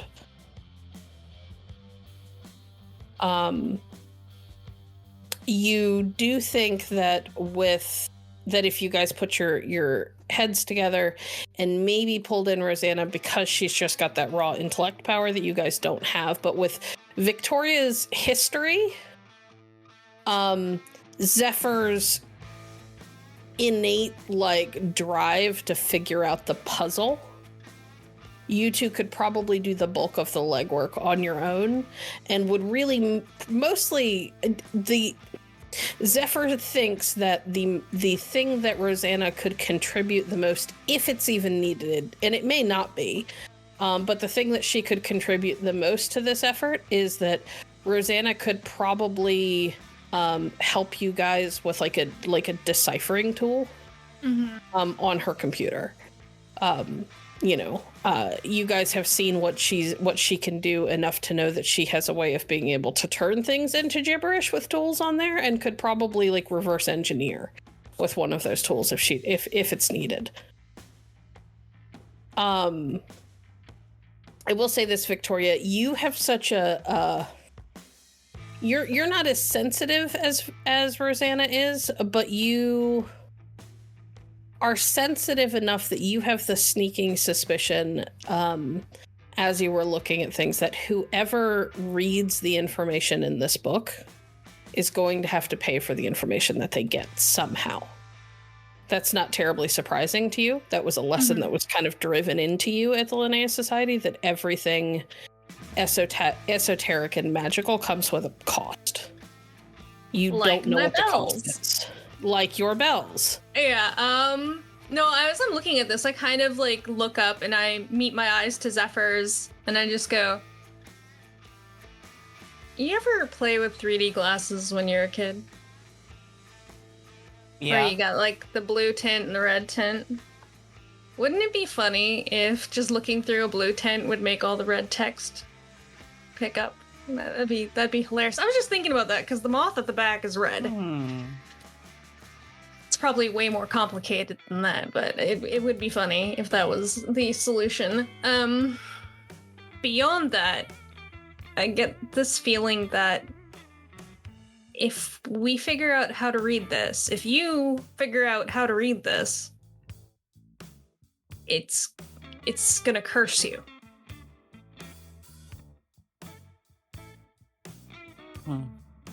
I figured. Which is why I was a little hesitant to show anybody else, but I figured, I'm willing to pay the price if it'll help us, basically do what we need to do. Yeah. You and I think alike, I think. That's where I'm at as well. I'm willing to pay that price. I'm willing to bleed from the ears to do what needs to be done. I didn't want to let you go into this without warning you first. But you already knew, so not an issue. Yeah, I just... There's not... you all have kind of your own thing that you can do, so maybe this way I can help in other ways that aren't as direct. I don't know. Just be careful, and welcome to the ranks of the cursed if we figure this out. That said, I know you're kind of possessive about this thing, like you're literally hovering over my hands right now, and I love that. Like if their hands are almost touching, like kind of like pulls his hands back. He's like, sorry. But it's okay. I think our best bet for solving this is Rosanna. She is so smart, like light years beyond what my tiny brain can do. So she's a good person to ask. Oh, go ahead. I was just gonna say, as you guys are chatting, Gozer has made his way over and has like laid his head on top of the book in your laps, and is just looking up at you and is like doing that thing where he'll like roll his eyes from one to the other and his eyebrows will move at the same time. The expressive dog look. Yeah. Yep. Let's go ahead and give him head scratches. Yeah, I imagine we both kind of put the book aside and give like lots of head scratches. that seems to soothe the beast. He accepts his scratches and lays down at your feet and allows you to continue your conversation. But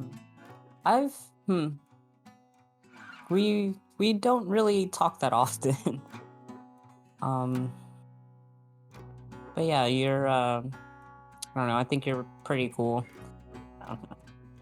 I also am very fond of you, but you know what, Zephyr? I think you and we don't talk a lot, but we talk enough.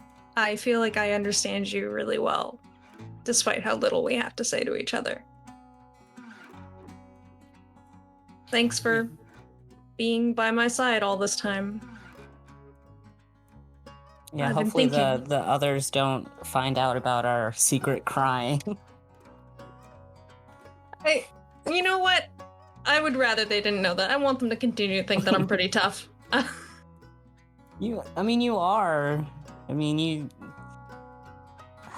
especially at the concert, that was amazing. You were amazing. So Thanks. you're pretty tough. Make me all feel sappy stuff. Jeez. I don't like feeling things, Zephyr. What are you She's doing? gonna need another shower. But yeah, I actually I give Zephyr like a really warm smile and I say, "You've been a really great teammate." You too. Yeah. And then he like puts the book away and then like leaves. He's like, We "Oh, gotta this is find good. Rosanna. This is ew, letting got your people real emotions. in, ew." So are you guys headed outside to go find Rosanna? Or are you waiting for her to come back in? What's the plan? I'm gonna wait for her to come back in, only because like I definitely don't want Arthur to know, because I'm already like a little paranoid that he hates me from the previous confession. To be And I fair, know this would make it a lot worse. Arthur is also the first person to like lecture somebody anytime something cool happens. So It's like, I know one of these days he's probably gonna punch me and I deserve it, but we'll get to that. but I want to put it off as long as I can. All right, cool. Rosanna and Arthur, are you guys headed back inside? Before we do, she's just gonna take a couple more candies and open up his palm and just slide them in and close them back up. I know that you and I talked earlier about your trauma, and I don't know if they're gonna help you, but they helped me, and so remember how I told you that I'd help you come back in if you ever fell out? Yeah.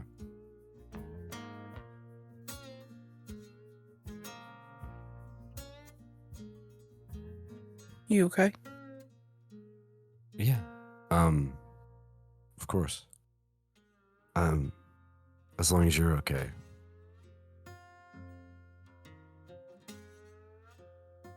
By my side, don't I? That's where I'll be.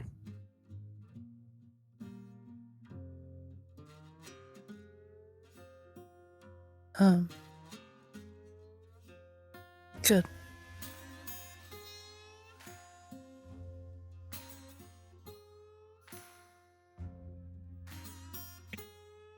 Okay, back inside? Yes, no? Leaving that up to Arthur.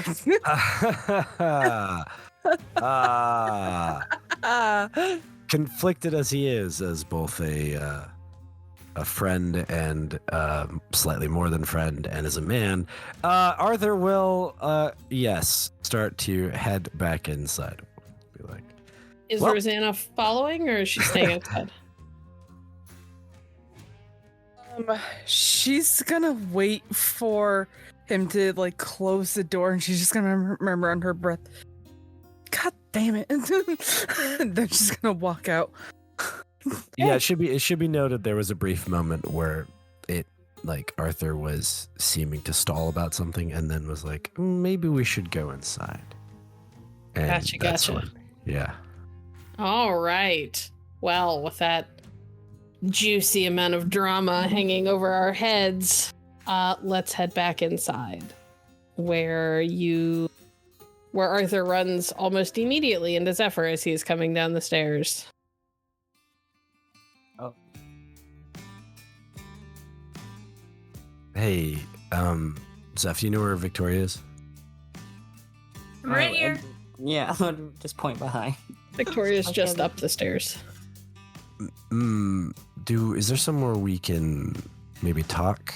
I think Rosanna and I are starting to notice something. Okay. Are there feelings involved in this talk? Because we've had enough. I guess we're done with your sloppy shit. And I'm just like confused looking at Rosanna like, what?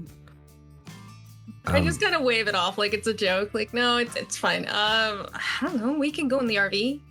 We can go literally anywhere. Came from there. But that's fine. Maybe the RV is the best place. I mean, at least outside, I think. Maybe outside of earshot. There's a really nice garden. Did you see it?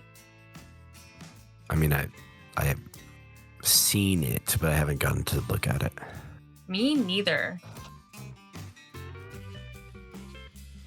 All right.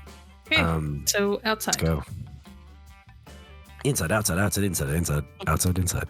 right? We're like cats. Can't make up our minds. Y'all so need once we- Daddy Dietrich to show up and like tell you guys what to do.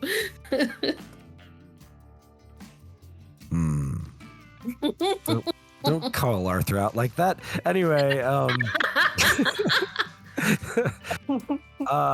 so heading to the garden. Once we get far enough from the house, Arthur's just gonna open up about his thoughts and feelings that maybe there's something about this location, and with the express understanding that his thoughts about there potentially being a ward or a vortex or something here that's causing Amelia and potentially Max to not be around anymore, that like it's not necessarily pointing fingers at anybody, but it could also be that this place, because the more he thought about it, this place is very old and could have had something on it before, and that is just sort of residual. So this may not even be something that necessarily Dietrich or any of his servants are actively doing. It could just be the location itself, right? So like he's not trying to point fingers necessarily at any particular people, but just maybe there could be someone that's actively making it feel like that, or it's something else entirely. Doesn't know, but just that, you know, that theory. He's throwing it out there to the other two. Right. I didn't realize Amelia was just vanished. That's weird. I mean, when I brought up ghosts earlier to him, he didn't question, but he didn't really, like, seem like he believed me. I mean, I'm sure that there's some level of anyone who lives in Louisiana, you know, New Orleans, Baton Rouge, or anything that has like it's like how many people in the world kind of believe in ghosts, right? Like lots of cultures just accept it as a thing, and it sort of feels like in this particular area that seems to be fairly more common. So I would assume that that's probably why.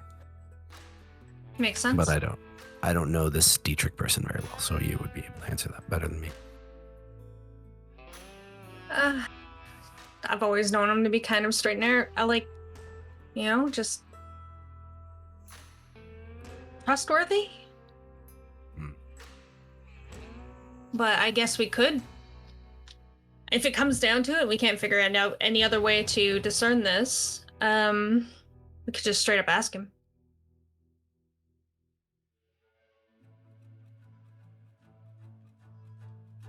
Have any of you noticed or seen any signs or symbols or anything around the property? I've only been here for about 7 hours. Oh wait, are you guys still on the stairwell, or are you guys left? No, we they're were outside. we brought The you assumption along is with us. everybody Oh, went okay. I outside. was like, Yeah. let me make sure. No. I was trying to gather everyone together to go talk in the garden or wherever about this weirdness. Okay. Yeah. He has a lot of weird. I wouldn't say weird. A lot of the antiques here have something to them, but that's kind of a given with how old they are. Sure, this is an old house, and To be clear, the antiques don't have anything supernatural to Oh. them. It was you just noticed like that in given general. how nice the finishing of this place is, and Mhm. how recent it was obviously remodeled, there are a lot of antique furniture pieces in the house. But the house in general has like a weird kind of. Yes, the Okay. house, if anything, has a conspicuous lack Okay. of vibes, basically. Yeah, I don't know. The whole place is kind of weird, but I mean, as long as nobody's getting killed, I guess it's fine. I mean, this could be. I don't know. I don't have a lot of experience with this religious concepts down here, but this could be a thing where this place is protected against ghosts, and that's why there's no Amelia. It doesn't seem to be draining us in any way. In fact, from what I'm understanding, everyone slept fairly well last night, and I'm looking at the two who don't normally sleep very well. I mean, yeah, I didn't have even like a dream.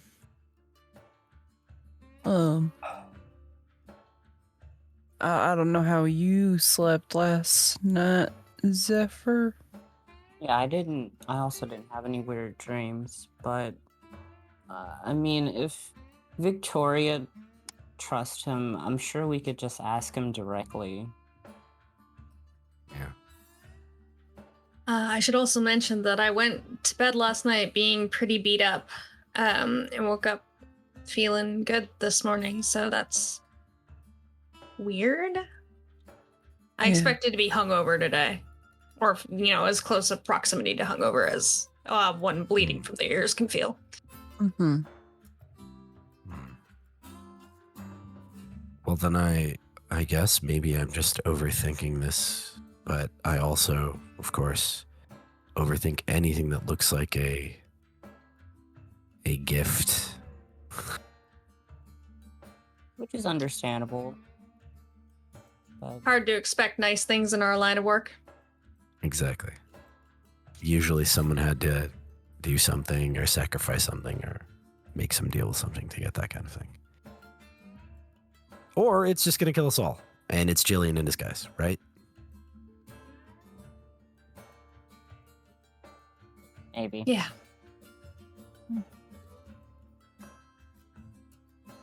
So what's the plan, guys? I think I'm that- down to just ask.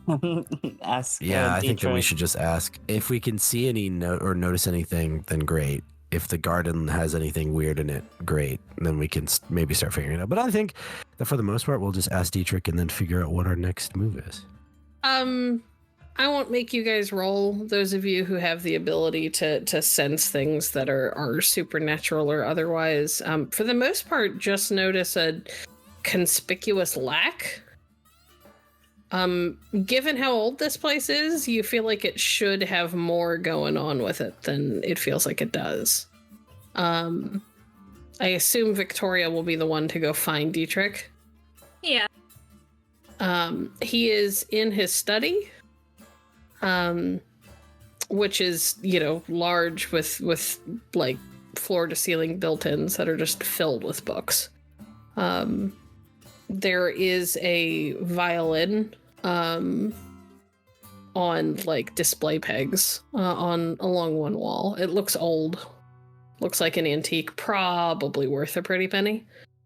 Like the mission has just fallen apart and I am immediately distracted towards this violin on the wall. What's up? What's this? Old family heirloom. I never learned how to play, but it was pretty, and it had an easy spot in here for it. If I service this, can I play it? I'll replace all the strings. Sure. You tell me what you need, and we'll get the stuff for it. I don't want it leaving the property, but yeah, that's fine. I have my violin here, so I wouldn't have to go far. But I am getting distracted. My friends and I have a question for you, and we don't want it to come off as rude. But Should we go out and talk to your friends instead of you coming and asking me on your own? Yes, that's what I was going to suggest. Is you should come downstairs with me, and yeah. Sure. And he'll kind of set his pen aside and hop up and follow you outside into the morning sunlight. Feel like a child has been brought to the adults of the family and is about to be chastised. What's going on? It has to do with our line of work. So, I'll wait for everyone to kind of have their input. You're not in trouble, if that helps, but we would like to know the truth, more or less. What's up? Truth about what? At this point, do we kind of arrive to the others? Oh, yeah. No, I assumed that he was saying that he felt like a child about to be chastised, and as he reached everybody. Oh, okay. Oh, okay. Who's gonna ask the question? Viktoria? Okay. I mean, I can. I was just wondering if you were asking it or not. Well, okay. So feel free to back me up on this, but we've noticed a complete lack of weirdness here. And we have questions about that. Oh, you're gonna have to be more specific. I mean, it's my house. I would hope that there's not a lot of weird shit going on. So for most places, there's like a background level of supernatural. Oh, we lost Legacy. Oh no. That's okay. Legacy? Sorry, my Discord decided that it was going to restart on me again. I love that. It's always Discord. Okay, cool. So there's a background supernatural, as it were, an energy that is kind of around. Anyway, for a place like this, your home, we would expect to have some kind of residual energy for a place this old, right? The people that have lived here before, things, emotions that have happened, and we're just not noticing any of that, to the point where some things that we normally have around us are not here. If that makes any sense to you, sir. What kind of things would you normally have around you that you thought you were going to bring into my home? It's my first question. Nothing that we would bring into your home, as it were. I'm obviously not going to put you in any undue, unsafe situation. I mean, you're concerned that it's not with you. That kind of implies that you would have brought it with you. Sure. I mean, you bring things with you too. There's emotions and feelings. Sure, but I live here. Right. And that sort of gets to the question is, do you have any reason to suspect that there's like an old, like this place had an old like voodoo thing here, or some other reason why it might be protected or warded or something? I mean, we've got the witch bottles. Tell me more about the witch bottles. I would expect that hunters would know about that sort of thing. It's an old tradition meant to keep spirits and evil in general away. Right. I understand that. But where Build did a house, you get them? buy a property, bury them on certain parts of the property, and then they absorb the bad shit. Absorb? Yeah, they stuck in evil stuff. At that, Rosanna immediately takes her iPad out of her bag and begins to kind of like tap into her database, and she wants to I want to look into seeing how to make these witch bottles. Okay. Witch bottles tend to be they come in various different varieties depending on where you're from. They're kind of like a worldwide phenomenon. Like earthen jugs and things like that. In some places, in other places, they're like literal mason jars. More modernly, they're like literal mason jars. They'll be filled with herbs. Sometimes they're filled with like iron nails, things like that. And typically they're buried at like the edges of a property line or under the hearth of a home, sometimes under like the front porch. And they are generally meant to keep the bad shit away from the people who live there.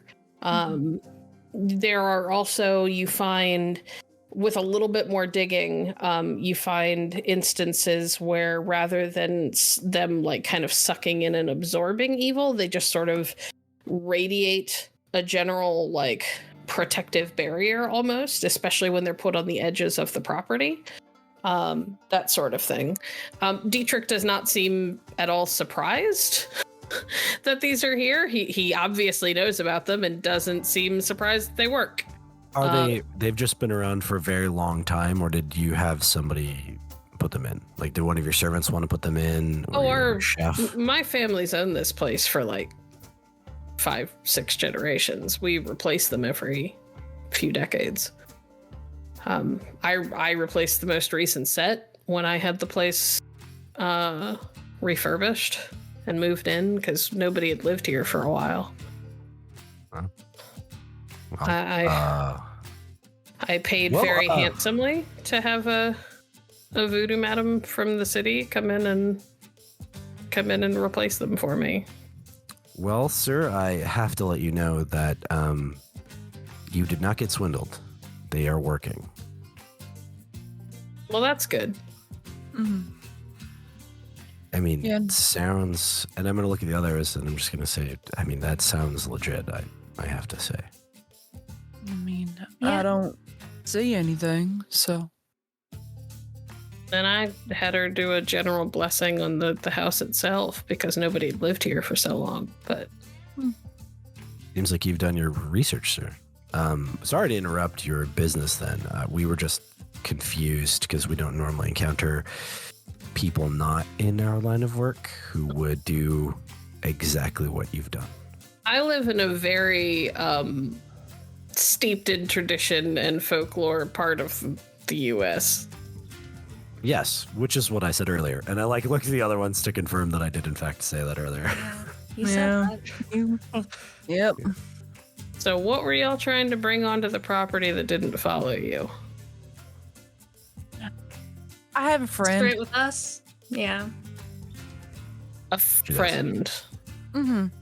What kind of friend? Ghost companion. Okay. I see her and I talk to her. I'm gonna assume that she's not evil. No. She actually recently died.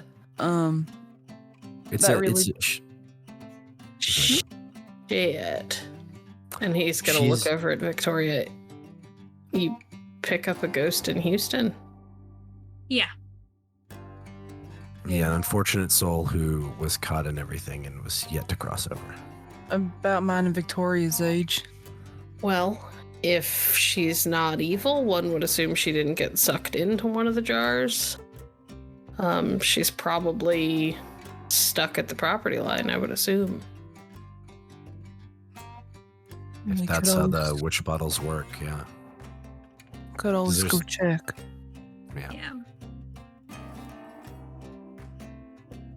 I mean, I'll be honest, when I decided to overhaul this place and move in, there was a lot of spooky shit going on, so I was not super interested in leaving it that way if I was gonna live here. Mm-hmm. Yeah. Yeah, it's for the best. Again, not many people do what you've done, but you've done it exactly right. Mm-hmm.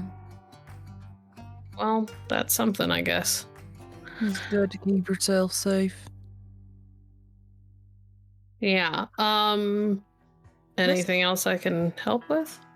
Would you be willing to part with the name of this madam? In case... Because we have some unfinished business. And Be she helpful. might be able to help. I would have to call her. She's not one of those look 'em up in the phone book types. It was a friend of a friend of a friend who got me in touch. But I'll give her a call, and if she's cool with it, I'll text you her information. We appreciate that. Okay. Anything else?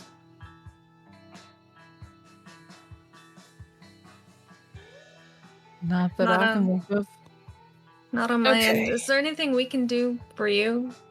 You've been so hospitable.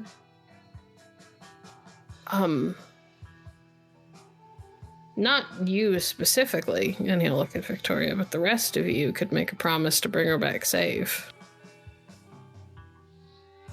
I mean, of course. I Just That's want to make essentially it the- clear. Yeah. That's essentially the only reason I exist here. This is this is what I'm saying to him, looking at him. All right.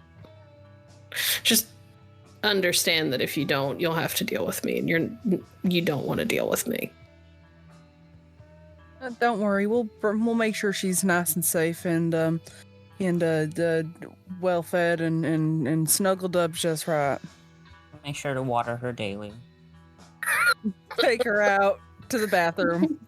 I'm kind of silently petting Gozer, and I'm trying to avoid giving everyone like the "don't make promises you can't keep" look. I mean, they basically just described everything that Gozer's gonna do. I'm just saying that yes, I'll make sure she gets back. He will take a moment to kind of kneel down and give Gozer a good long pet.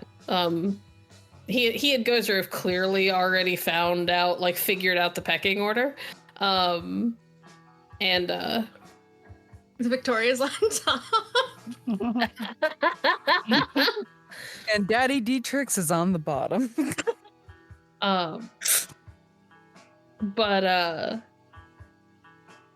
Yeah, he'll give Gozer a good long scritch behind the ears, and you kind of hear him mutter, and you're pretty sure he's speaking Creole, as he's talking to the dog, and then he'll get up and walk away.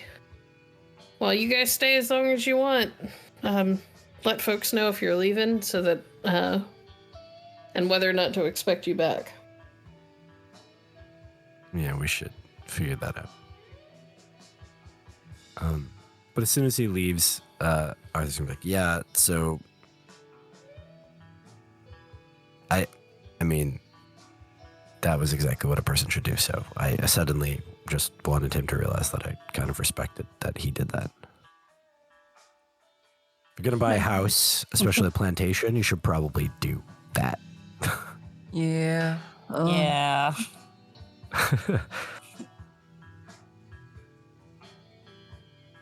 So, what now? See if we can locate Amelia. Wait if we can speak to the madam. And figure out a plan to deal with Harper. Do we wanna split? Some of us go check on Amelia, some of us go wait on an answer. I think I'd like to check on Amelia. I could use the fresh air. Yeah. Obviously I'll go with you. Yeah. I can't talk to her, but Otherwise, that would be very strange. I'm standing here outside the property. Are you here? Amelia, if you're here, throw this pebble at me. Chime this bell. Oh wait, don't do that because that might be bad. Okay, so we're gonna make this reasonably quick. Rosanna and Viktoria and Gozer take a quick walk. I say quick, it probably takes all told like half an hour to actually get to the borders of the property because it is a fucking plantation. And it's humid and it's a deeply unpleasant walk. But also kind of really nice because it smells good because there's like honeysuckle and everything else because of the time of year. And you get to the edge of the property where there is, for whatever reason, a feral cat who won't shut up. As you step over the property line and kind of out onto this county road that leads to it, there's Amelia and Max sitting on the side of the road. Oh my god, they're here. Chit-chatting and looking annoyed, but also a little lost and unsure what to do with themselves. And as soon as Amelia sees you, she jumps up to her feet and she's like, "Where the fuck have you been?" Asleep. This whole time? Did you guys just not notice? No, listen. Okay, so there's an explanation, right? There's like some there's like Yeah, I'm sure it's got something to do with the fucking wall or like that's right there. Yeah, well, I don't see a wall. Am I There is getting no fucking wall. You're not making any noise. Yeah, Victoria. all of a sudden you went mute. no. Oh wait, now we can hear you. Maybe. Hello? Yeah. Yes. All right, you're Yeah, good. there you go. Okay. Am I getting Rosanna's half of the conversation? You are getting Rosanna's half of the conversation. Okay. I'm just like, well, I'm glad everyone's safe and kind of waving into the area where they are not. Jesus, turn her so that she's at least facing the right way. This is just sad. Okay. And then she's gonna grab Victoria by the arms and like move her towards the direction that they're standing. Now wave.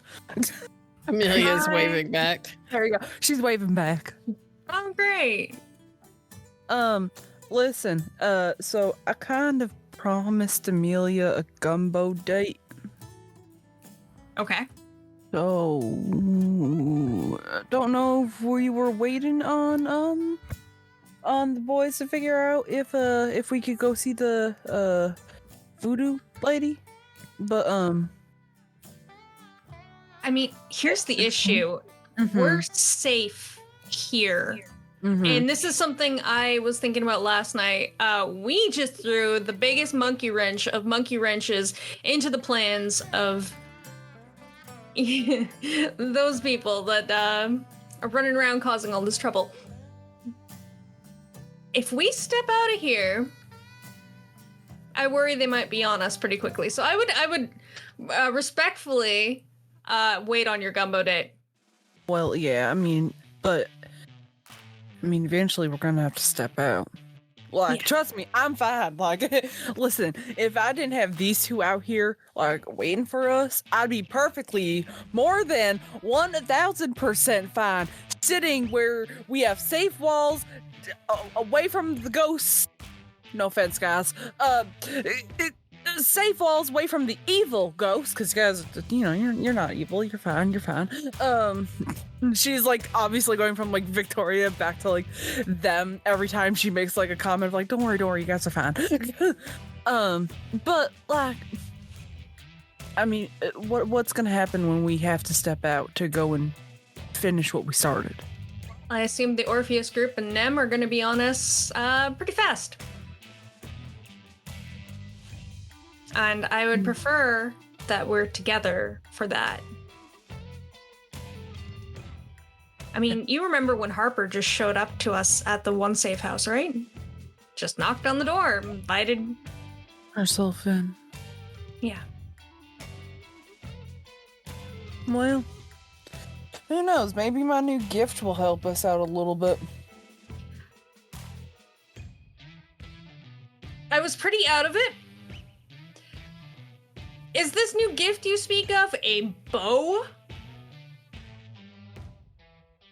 Okay. Yeah. I mean, not the weirdest thing that we've run into, but I'm both awestruck and kind of like taken aback. So, Yeah, you should have seen how Arthur reacted. I assume Yeah. with fear. concern, mostly. Ah. Yeah. I don't know why I was expecting him to take his little book that he's got and whip it at me, but, he didn't. So, but his hands went in his pockets. So, I live one more day. There's been a lot of times where, I've wanted to hurt every supernatural thing we've come across, but the more we've done this, the more we've made friends along the way, and I gesture to where I know the ghosts are now. And I say, things are changing. Like I said, there's a lot of evil in this world, but, some can't help what they've become. Mm-hmm. I mean, literally, Amelia's living proof of, not living, but she's proof of you can't help what you are sometimes. I swear, though, if we meet a nice biter, my world is gonna go upside down. If we meet a nice biter, I think mine will too. Mm-hmm. Those ones are those ones, and the puppy dogs that chased us out of town are the ones that are kind of still on my list. And now on top of that, I got to play a fun game of what am I? Rosanna? Yeah. I don't know. I like you for who you are. Ugh, the feelings came back. Ugh. I'm sorry. Today's been a gross day for feelings. It's okay. I've seen you cry. No, you haven't. Yeah, I have. How much do I have to pay you to say that you have not seen me cry?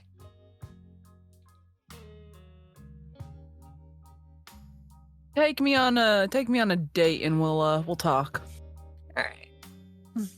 There better be fucking gumbo on that date. Of course there's gonna be gumbo on that date. I promised you. I already promised you. Well, then you left me sitting out here on the road. Oh my God, God, you're worse than a girlfriend sometimes, I swear to God. We're not even dating. I promise next time we go out, I won't leave you abandoned on the side of the road. But I kind of can't help it right now. Could y'all hurry up so we can go? Yeah. We'll do our best. We're just waiting to... Oh, I do not hear this. You do not hear her. I do not hear this. I was like, wait, was she speaking through Rosanna's mouth? How is this happening right now? No, that's just Zoe being a derp. Or here, how about this, Zoe? You get Arthur to make up his mind about what the fuck he actually wants, and we'll call it even. And then she's gonna turn back and walk back into the property. Well, with those heavy feels hanging over y'all, you Amelia and Max give this little forlorn wave as they cannot follow you back onto the property, and you two walk back up to the house. I blow them kisses on the way back into the house.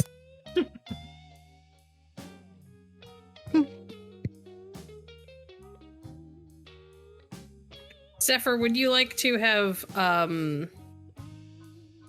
arranged for Arthur to be busy so that you can talk to Rosanna and Viktoria without Arthur hovering? I'll probably wait until it's later at night if we end up staying a few more days. You guys are probably going to leave that day, but you've got some time before you really need to because it's still fairly early. Mm-hmm. But we could say that you talked to Dietrich's brother, who is kind of a car guy, mm-hmm. and suggested that it would be really helpful if maybe he could help Arthur do some general tune-up work on the RV before you guys have to potentially take it back on the road, because you've literally driven across the country. It's probably at about the point where it needs an oil change and things like that. And Arthur, you kind of get roped into having to help with working on the RV. It's weird that Arthur is the one working on the RV, considering that Zephyr's the more mechanically oriented one. But it's fine. Arthur drives it a lot. It's kind of his baby.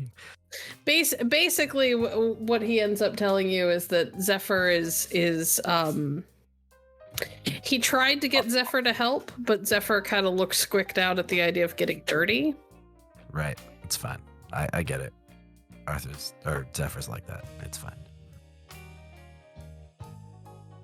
And so yeah, of course, someone needs to watch while someone messes with the RV. All right, cool. So I apologize for kind of having to rush through that, but we've already spent way longer on these scenes than I thought we were going to. So Zephyr, Rosanna, and Viktoria, I am going to allow all of you to make some rolls. Rosanna, your role is primarily to help them with decryption. Okay. So I would like an intelligence and technology roll. Okay. I would like, oh goodness, Viktoria to make a, looking at your sheet, what would be good for this? Charisma roll. Let's go wits and insight. Okay. And we'll say that for Zephyr, look at your sheet. I've got everybody's sheets open. It always takes me a minute. We're gonna go with intelligence and let's go with subterfuge, because they were trying to hide things and you're trying to kind of decrypt and decipher.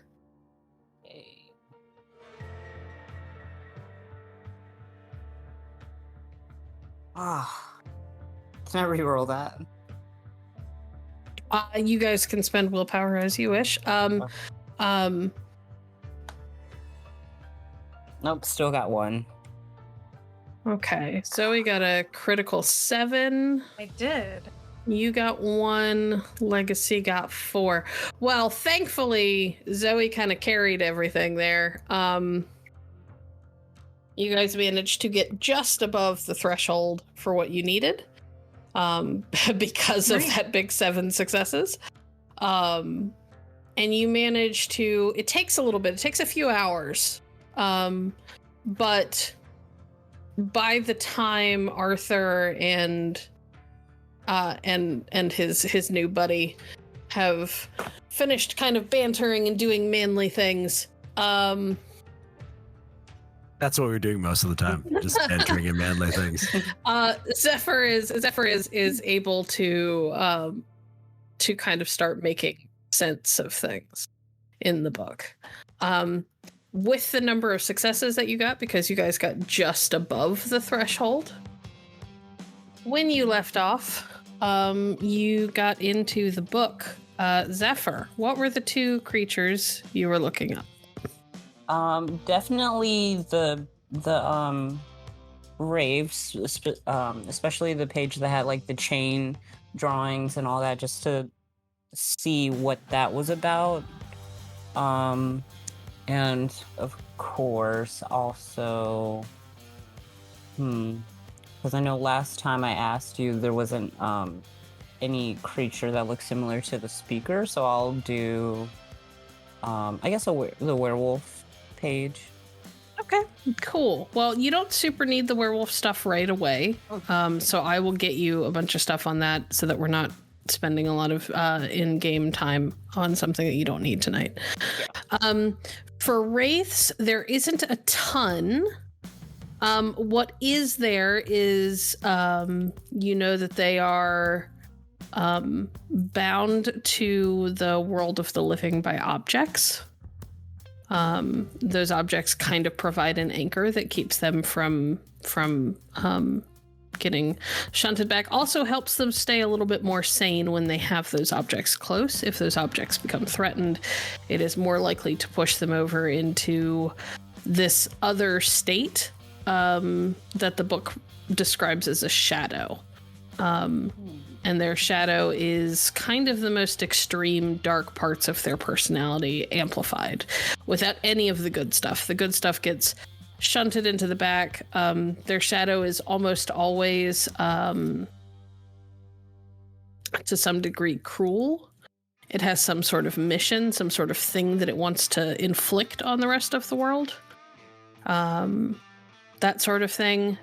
You know that it does talk about different types of wraiths. Primarily, it talks about ones that can kind of affect the material world without actually being a part of it. Commonly referred to as like poltergeist, that sort of thing. It talks about ones that are specifically skilled at controlling and manipulating humans, like inhabiting them and possessing them, which you have already seen. Mm-hmm. You know that Jillian can do that. It talks about different types of ghosts. Some ghosts are just recently dead and haven't been swept off to an afterlife yet. Some ghosts are stuck in like a loop where they're just forced to relive their death over and over and over again. And that's the majority of hauntings seem to be along that line. Ghosts in and of themselves don't have their own bodies, so there's no like anatomical drawing. Mm-hmm. It does make it clear that other types of supernaturals don't seem to be possessed as ably as humans do. Humans with magic seem more sensitive to them, but like the book suggests that like vampires are way less likely to get possessed. Is it like it? Oh, sorry. Go ahead. Same with werewolves. Werewolves are almost it. They're not. The book isn't. Whoever wrote the book wasn't positive, but it doesn't seem like werewolves are even capable of being possessed. Like they are just so inert against it that it's not possible. Mm-hmm. What was your question? That's kind of what I was gonna ask. Like, is it? But you already answered that. Sorry. It does talk about items and prayers and what do you call it? Certain types of practiced behaviors that are kind of steeped heavily in some sort of faith seem to be the most effective against them, which kind of matches up to what you have learned. Arthur is extremely good at bitch slapping ghosts once he knows where they are. It does make it clear that a ghost has to have some connection to the physical realm for that to work, though. Like if they're in this kind of shadow place that's not the afterlife, but also isn't the like living world, it's much harder to get to them. Somebody might be sensitive enough to see them, might know that they're there, but that doesn't necessarily mean that they can affect them. It does talk about reapers and makes it very clear that reapers are to be avoided. Reapers have attacks that you guys haven't even seen, as far as the book seems to suggest. Like the reapers that you ran into, it could have gotten much uglier than it did if those reapers have the same things that are listed in this book. Again, the book seems to be mostly focused on physical creatures more than wraiths like this. It does make it clear that the less of a hold on the living world a wraith has, and the thicker the veil is, the more they get pushed out. So if a wraith has fewer of those connections, fewer of those items that help them stay here, and the veil gets kind of hardened, they can get cut off. Okay. That is good to know. Wraiths also kind of have no real loyalty to their own. They might form like alliances and things like that, but at the end of the day, if a wraith thinks it can get something from one-upping someone it made a deal with, they very well might. They're very, very cutthroat. It seems to be a very survival of the fittest kind of society. And it suggests that wraiths are effectively immortal. It's rare to see a wraith get really, really old, but if they do, they get extremely powerful. And are kind of not to be fucked with if you can help it. It kind of, the book is very explicit in that it cautions against trying to 1v1 an older wraith. More recent deaths are easier to deal with. And ghosts and wraiths that have kind of gotten stuck and haven't really had a chance to interact with the afterlife much. But the longer they have spent as a wraith and not a ghost, the harder it is to deal with them. It's kind of one of those things where they're like, if you can, out fucking smart them. If you can't, good luck. Kind of thing. So that's what you get from that. I will send you a whole list I will send you a bunch of stuff on werewolves between this season and next season, so that you know what you get from that. I will say that as soon as you finish reading the first passage on wraiths, you are immediately hit by an urge that feels like it has almost attached itself to like your psyche or your soul. You know that the next hunt you go on, you have to come back with a trophy. You have to. Preferably a physical piece of whatever it is that you have hunted. Though other things may stand in for you. If whatever you're hunting doesn't have a physical body. But you don't know for sure how that's going to go. Hey. Could you roll me your sense the unnatural power?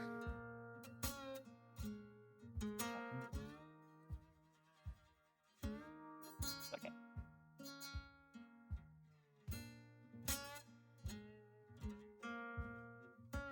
Two. As you are reading this, or as you are finishing up reading this and you tuck your book away back into your bag and Arthur comes in to wash his hands in the kitchen sink, you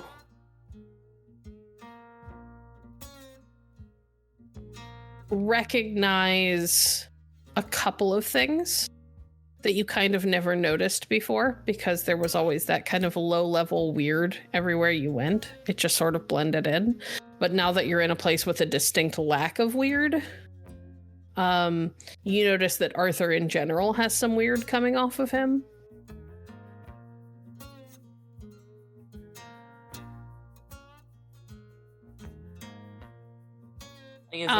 You can't make out anything specific. You know that it's not a creature. Arthur is mortal, but there is something about him that is just weird. Kind of, it's similar but less intense than like how Rosanna has that constant aura of weird.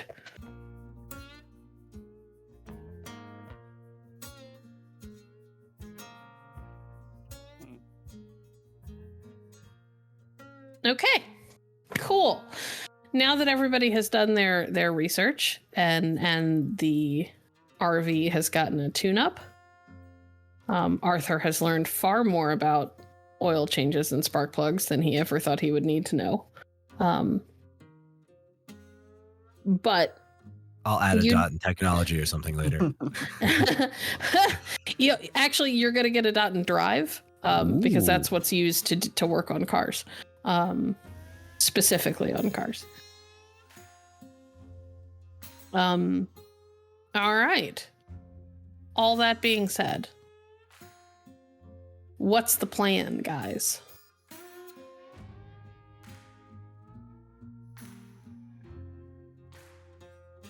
I mean, that's Arthur's question.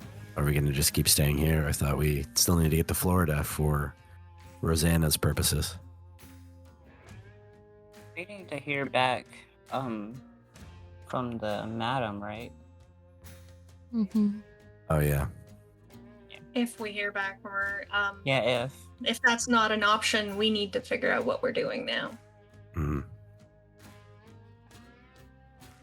Yeah, at one point, Dietrich did stop in with Viktoria and let her know that he's got work he's got to go see to. So he actually headed out a couple hours ago.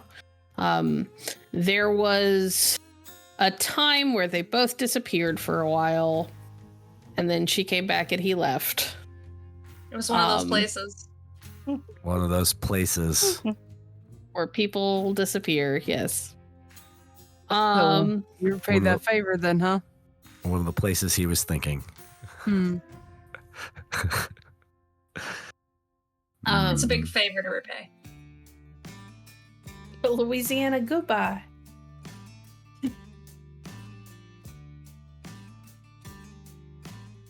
Okay.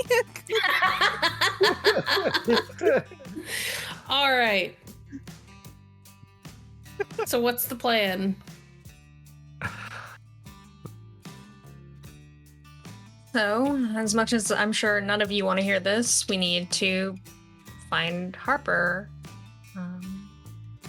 We need to stop the Orpheus group long term, if we can.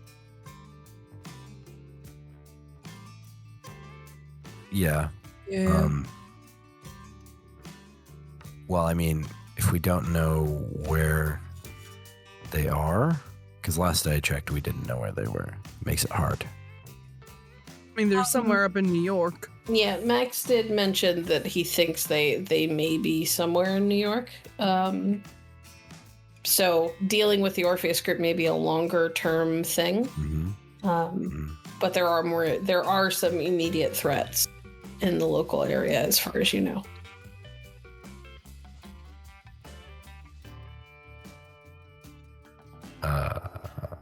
What are the immediate threats? Because I am not seeming to remember. You guys managed to stop the wraiths' last thing, but you didn't banish any of them. You managed to knock one of them out of one body and stop the explosions from happening, which was great and went off really well. But that greater group is still out there. We need to take care of the bigger problem before we can move on anywhere. Unfortunately, Florida will have to, wait. I see. Well, I guess we need to go into town, as it were, and figure out where they're at. See if we can remove them from the face of existence, as it were. Mm-hmm.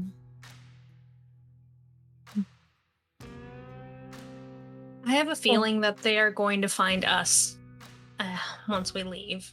So just be prepared. I mean, I guess we don't want to have a fight at the edge of the property, just because that'd be disrespectful to our guests. But I mean, having some kind of protection would be really helpful. But I mean, I also don't want to mess up his stuff. He's been generous. I mean, I could try to make one for our RV. The only problem is if we do run the risk of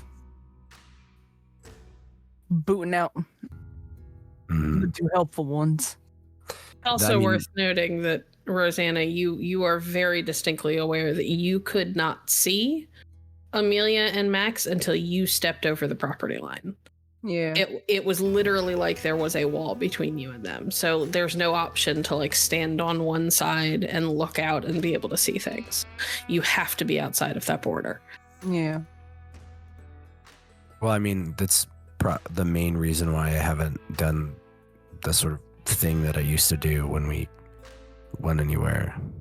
sort of try to ward our vehicle, because I recognize that might be a problem for our abilities or the ghosts trying to help us. So maybe not the smartest thing to do for the RV. Do you think that maybe there's something that we could get that we could wear that would, so it's not affecting a whole area but just our bodies? Would Sure. That might be easier. We could probably If we- figure something like that out. If we can get a hold of the madam, that might be worth asking her. Mm-hmm. Well, do we want to try to take the fight to the wraiths? Yeah. You know, I've been thinking about it. I trust our abilities at this point. I think we can do this. Mm-hmm. Guess we just have to Yeah, I hope think- the Reapers don't come back. Well, I think we've learned something from our fight with the Reapers. We didn't expect them, and now that we can expect them, then there might be something different that happens. You know? We're aware of their existence, so no surprise when they show up. Viktoria, I think you seem to be getting the hang of whatever this newfound ability you have is. Yep. And yeah, I think that we all have some better knowledge this time. So I think that you're not wrong, Zeph, but I think that we're different. I think that like that first encounter was a surprise for us all. I think we have more expectations. So do we just leave and head to the town and wait for them to find us? Sorry, go ahead, Rosanna. Didn't mean to interrupt. I was gonna say, I think we're also just better equipped in general. We have more knowledge than we did when we first were dealing with everything, so I mean... Mhm. It's been an enlightening last few days, that's for sure. Mm-hmm. I would almost say this is the first time we're actually going into something armed with knowledge. Knowledge is the deadliest weapon.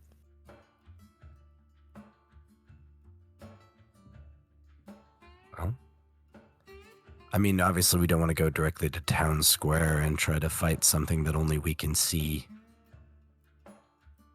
But who knows? Maybe we can find this voodoo madam person in town somewhere.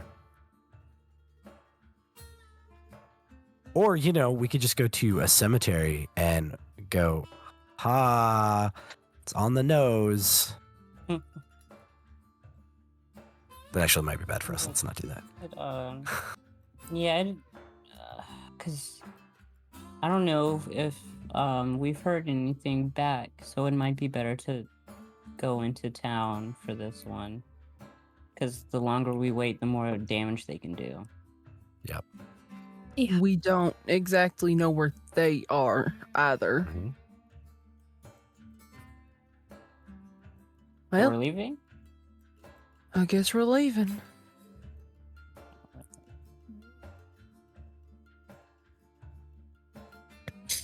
Okay. You guys load up into the RV and you are headed where? Anywhere. All right. So you guys are just going to start driving towards New Orleans. Cool. Yeah. So you guys get to the edge of the property. You stop long enough for Max and Amelia to join you so that they're not trying to like ghostly chase you down the road. Oh my You god, guys Max can- and Amelia are sounding a lot like cats. Oh my god, give me a break. I can't help it. You guys hold on a second. I'm so sorry.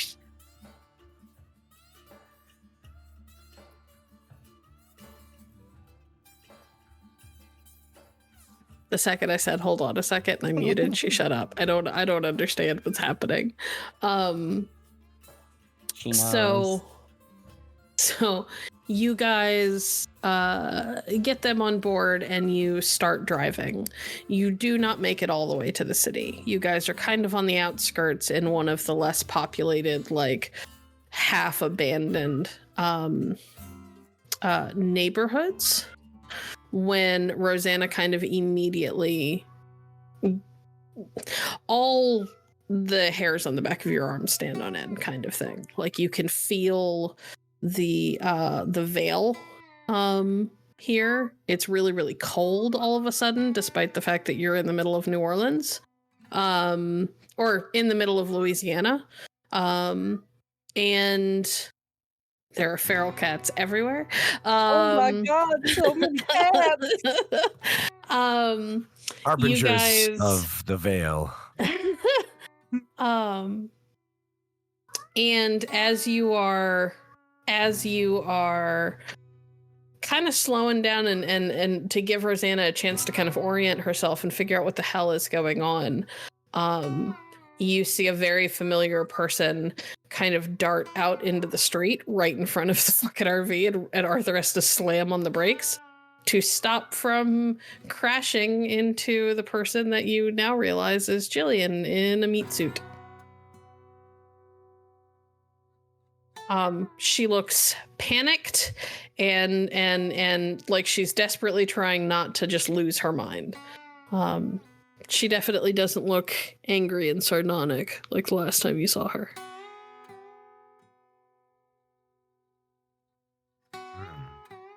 And all Rosanna hears is, "Oh, shit," from Amelia. Oh, no. Arthur will climb out. Harper or Jillian? Harper? Oh, Jillian. It's Jill. Yeah, this is very, I think brief, maybe. Can I talk to everyone, please? Looking back at the RV. I promise it's not, the other one that you're calling Harper. Harper's just the name of this body. That's not really what the others. Oh, okay. It's Jillian, and she wants to talk, I guess. But Arthur's hand is on his knuckles. Yes, and Rosanna's hand is ready. Yeah, it's like I'm just like Amelia, get in here. We're gonna kick her ass. Jillian was like, "You have to destroy us," and now we're like, "Okay, is it time?" Amelia does her best to jump into to join powers with Zephyr like a wonder twin.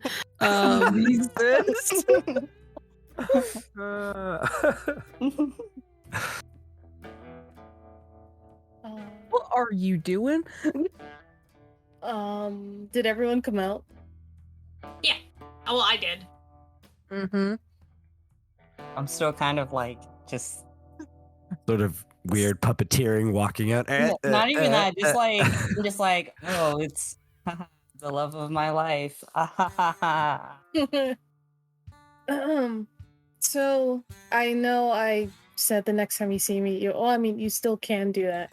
But this, I don't know what you guys did at the concert or whatever, but you really set back my boss. Or the person that's in charge of me. I don't want to. You really set him back. So I guess congrats, guys. But the time is now. You have to close the veil. You have to close the veil as soon as you can. Where is it? Where do we need to close it at? Storyteller. As far as you could tell, Jillian, it could kind of be done anywhere, but you did find it easiest to maneuver and get around here, so this is probably a good spot. The veil is literally everywhere, but there seems to be a lot of activity, and the veil seems thinnest here. Okay. Honestly, here would be the best spot. I was able to get out without being, the whole arm sucky, throwy thing. It seems like it's pretty thin here, so if you can close the veil, you guys are significantly a step ahead. Finally. Yeah. Yeah, that's all I can really say. Zephyr? Yeah. You have Amelia kind of riding along with you, and you're starting to get adjusted to having her there. And you notice that you can see things that you couldn't see before. You can see this kind of... it almost seems like there's like a patina, like a thin, like sheen of color over everything. But it's not actually color. It's like a gray dulling of the world around you. And you can't help but wonder if this is what it always looks like to ghosts, where everything is a little bit less colorful, a little bit less full of life. But you do notice a couple of things that are very specific. You notice that there is a very thin thread kind of thing. It's barely there. It's almost like a cobweb that you can barely see, and it is drifting from where Jillian is standing to you and into your bag specifically. And there is also one running from Jillian to Arthur's pocket.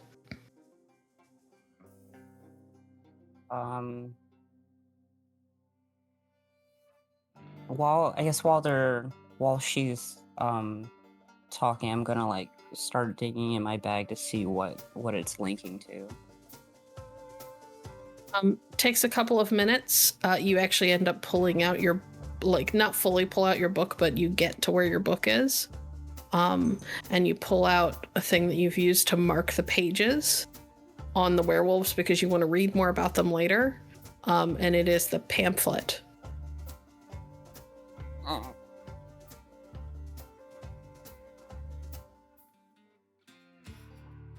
And when you pull it out of the bag itself, you can see that line go straight from the pamphlet to Jillian.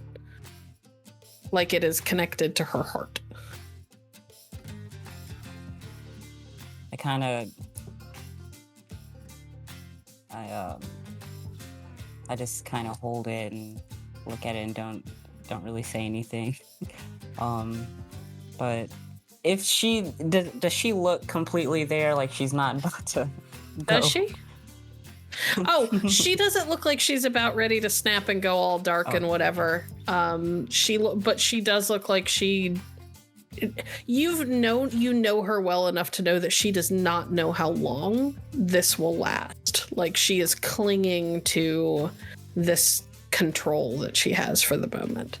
And she has made it clear that, whatever you guys did fucked up her boss, but she doesn't know how long that lasts. And maybe that has something to do with why she's able to, hold on the way that she is. God.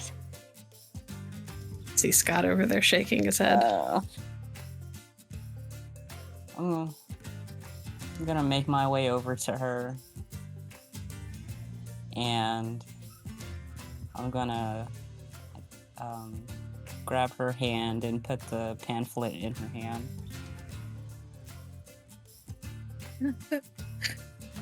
Oh, I remember this.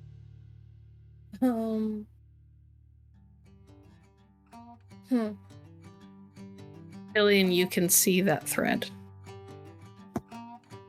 And it hits you what he just handed you.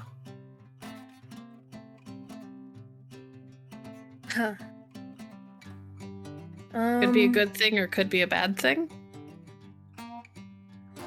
Depends on who's in control. Yeah.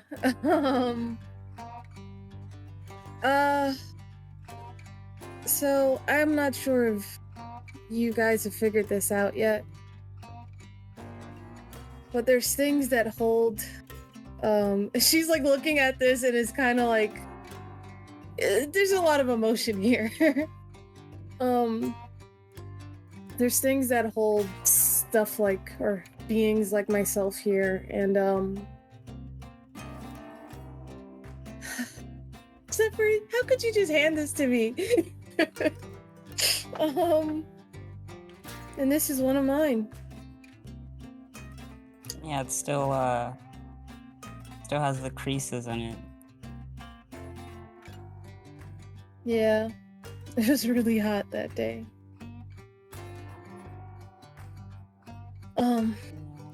I probably shouldn't hold on to this. She's going to hand it back to Zephyr. It's very hard to keep the control that I have, and if it comes back, yeah. Can I see the thread that connects me to Arthur? Make me a wits awareness check. Oh, wits awareness. 1, 2.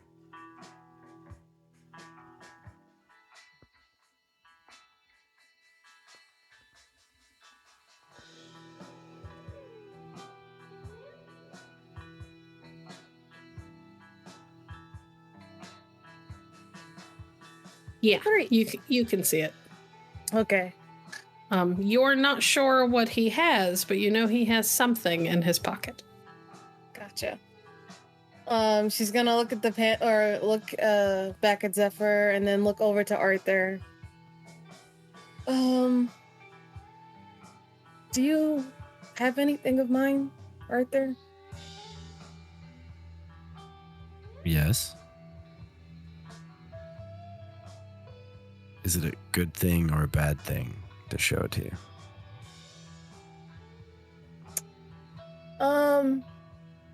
You probably don't. You probably don't have to show it to me, but I guess just so. Besides closing the veil, obviously I said you guys have to get rid of me, whether you decide to or not, or whatever. You do have to get rid of. You have to get rid of my tethers to get rid of me. And I guess just so I can confirm for you what is my tether to you. I guess. See. And Arthur will remove the brass knuckles from his pocket. Bless you. Bless you. Bless you. I was That- trying not to sneeze into the microphone so hard, and I couldn't get the mute to come up. The thread is very, very visible to Zephyr and to Jillian.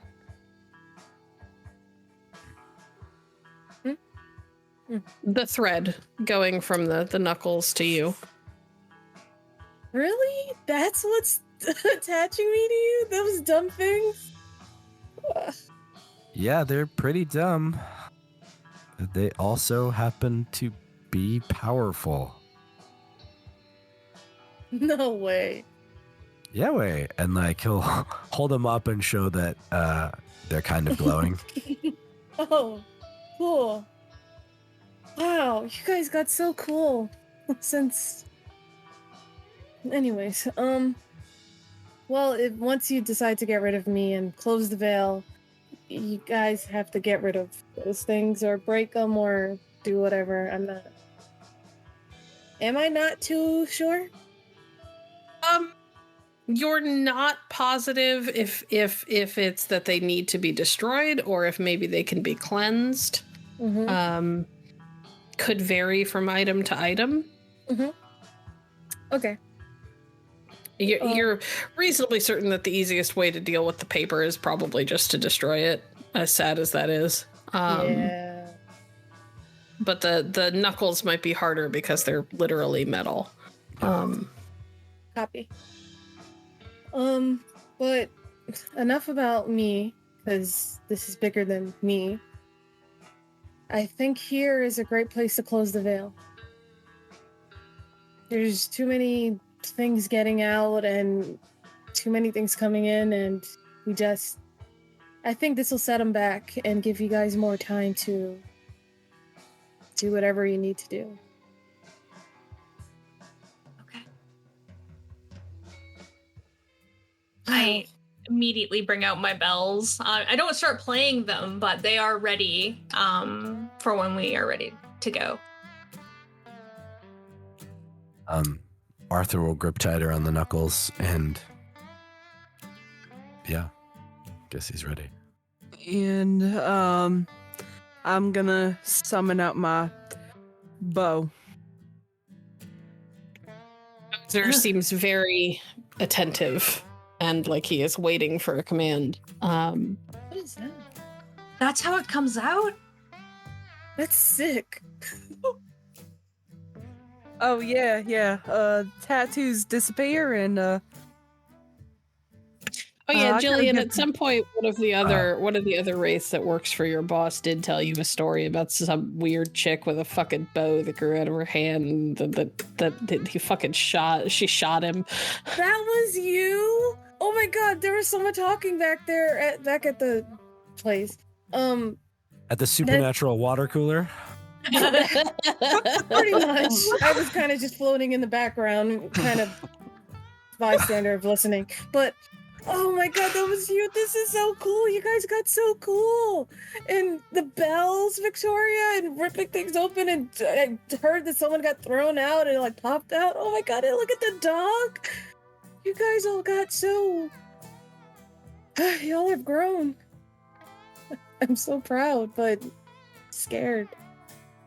well, once upon a time, crazy shadow chick told us that we needed to learn. Oh, that was me. Yeah. For a moment there, Yeah, you're-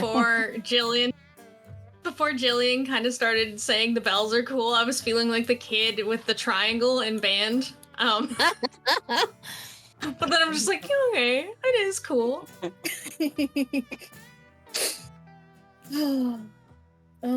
Well, I guess our last hunt together? Yeah. You're coming with us? Yeah, I guess, if I can. Let's see what the veil thinks. Right. Alright, guess I'll sit back and watch. Okay, so you guys need to figure out how to close the veil, and you need to figure it out fast. Zephyr and Jillian especially can see it. The veil is getting rapidly thinner, like something is pressing against it and trying to like shred it from the other side. Rosanna, you can sense it more than see it.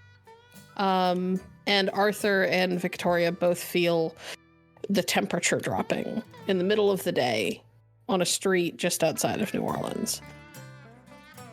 Dropping rapidly. In the time that you've been standing here, it's probably dropped a good 5 degrees, and it's still going down.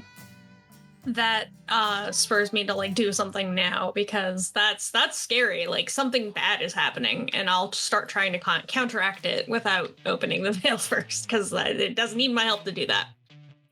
Okay. Make your roll.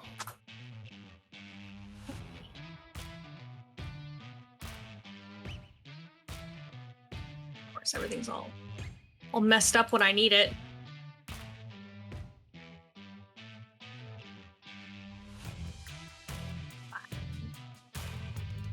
Do I get my specialty at all? No. What's your specialty?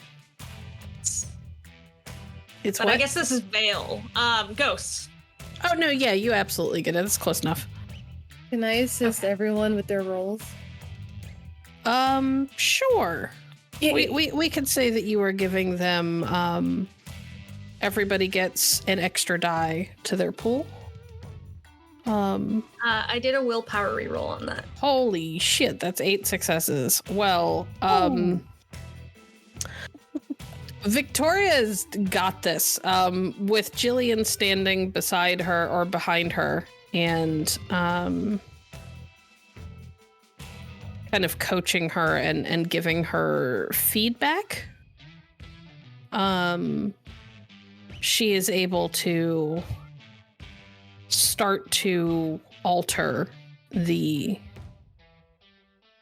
density of the veil around her. The temperature somehow seems to drop, but also not at the same time. It's weird. Like, you guys feel it get far more intense, but the temperature doesn't necessarily go down, if that makes sense. It's a little bit like standing closer to a huge block of ice. Like, the temperature around the block of ice hasn't changed, but because you were closer, you feel it more. It is going to be a time thing with this, Victoria. With your 8 dice, you're good for a while. I'm not going to make you roll for a bit. But this is, you are very much invested in like doing this. You will still be able to give Gozer commands if need be. Right. Okay, who's next?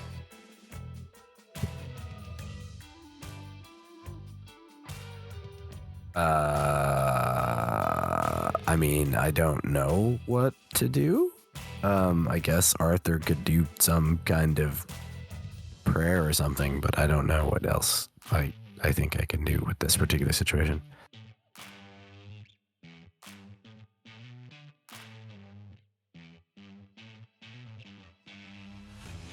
Rosanna, is there anything you want to do? I want to I want to activate my bow with the empower perk. Remind me what that does. I roll in intelligence and occult at difficulty 4, and I increase my artifacts dice bonus to +3 instead of just +1. Perfect. Okay, cool. Go ahead and make your roll. Okay. Zephyr, anything you want to do? Just kind of like making, like, kind of watching, making sure if anything like pops up that they can't see, I can just let them know. Okay. We'll say that Zephyr is gonna kind of shift so that he is standing next to Jillian, but facing in the opposite direction so that they have a set of ghostly eyes pointed in either way. I'm gonna re-roll that. Okay. 4 successes. You got your 4. All right, so you have your bonus. Cool. As the veil begins to ripple and thicken and shift around you, you all see multiple people start to kind of file out of what seem like derelict and abandoned houses around you. There's at least 4 or 5 of them that have stepped out into the open. Jillian can tell that they are more than human. Zephyr can tell that they are more than human, and so can Rosanna. Arthur can kind of guess because his knuckles have gotten even brighter, if that was possible. But there are also lots of cats. Feral cats everywhere. The harbingers of the shroud, I tell you. Not the kitties. I'm so sorry, guys. No, you're fine. It's great, to be honest. Pretty good. It Yeah. adds to the ambiance. It looks like we have company. So it would seem. Yeah, I'm just gonna take out my knife. It's like, little people. There are 2 behind the group in the direction that Zephyr is facing, and there are 3 in front of the group. I'm going to assume that Viktoria is kind of standing in the middle of everybody so that she is the least likely to get hit if anything comes at you. Right. So Seems we like have a to solid protect idea. her, right? Like that's Yes. basically the plan here, everyone. Very important to keep her protected. You're also not sure what happens to ghosts that are in bodies when this happens. They might get pushed out. They might still stay because they've got this particular anchor. You don't know. Even Jillian isn't sure. She knows that her boss is powerful enough that her boss kind of had to jump bodies frequently because he was staying too long would do damage and the body would get less usable. But she's new, so.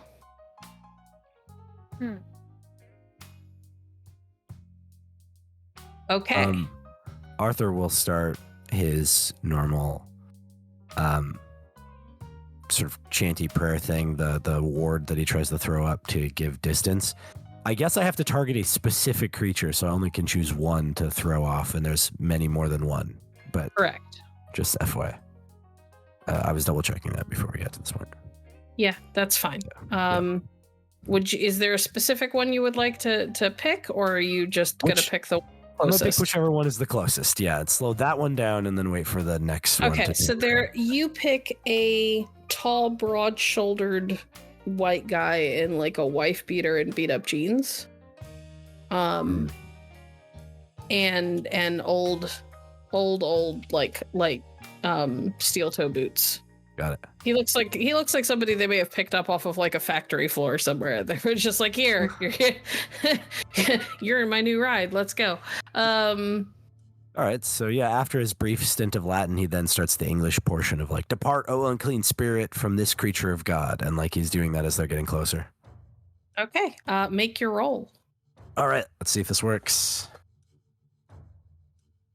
All right. 7. Oops, I gotta actually type in the command. Okay, and then right, I'm still in despair, so no desperation here. Do I have one from Jillian? Or no? You do. Okay. I'm praying with you. Ooh. All right, I'm gonna spend a willpower to reroll that. I hope it works.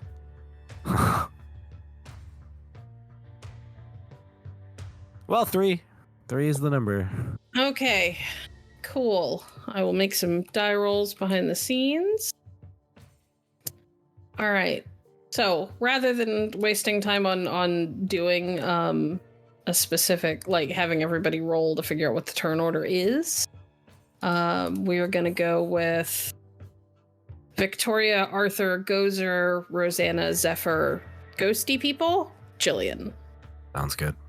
Because Jillian is helping everybody. Jillian's at the end of the order, because that'll give her a chance to decide if she wants to spend the next turn continuing to help or if she wants to act on her own.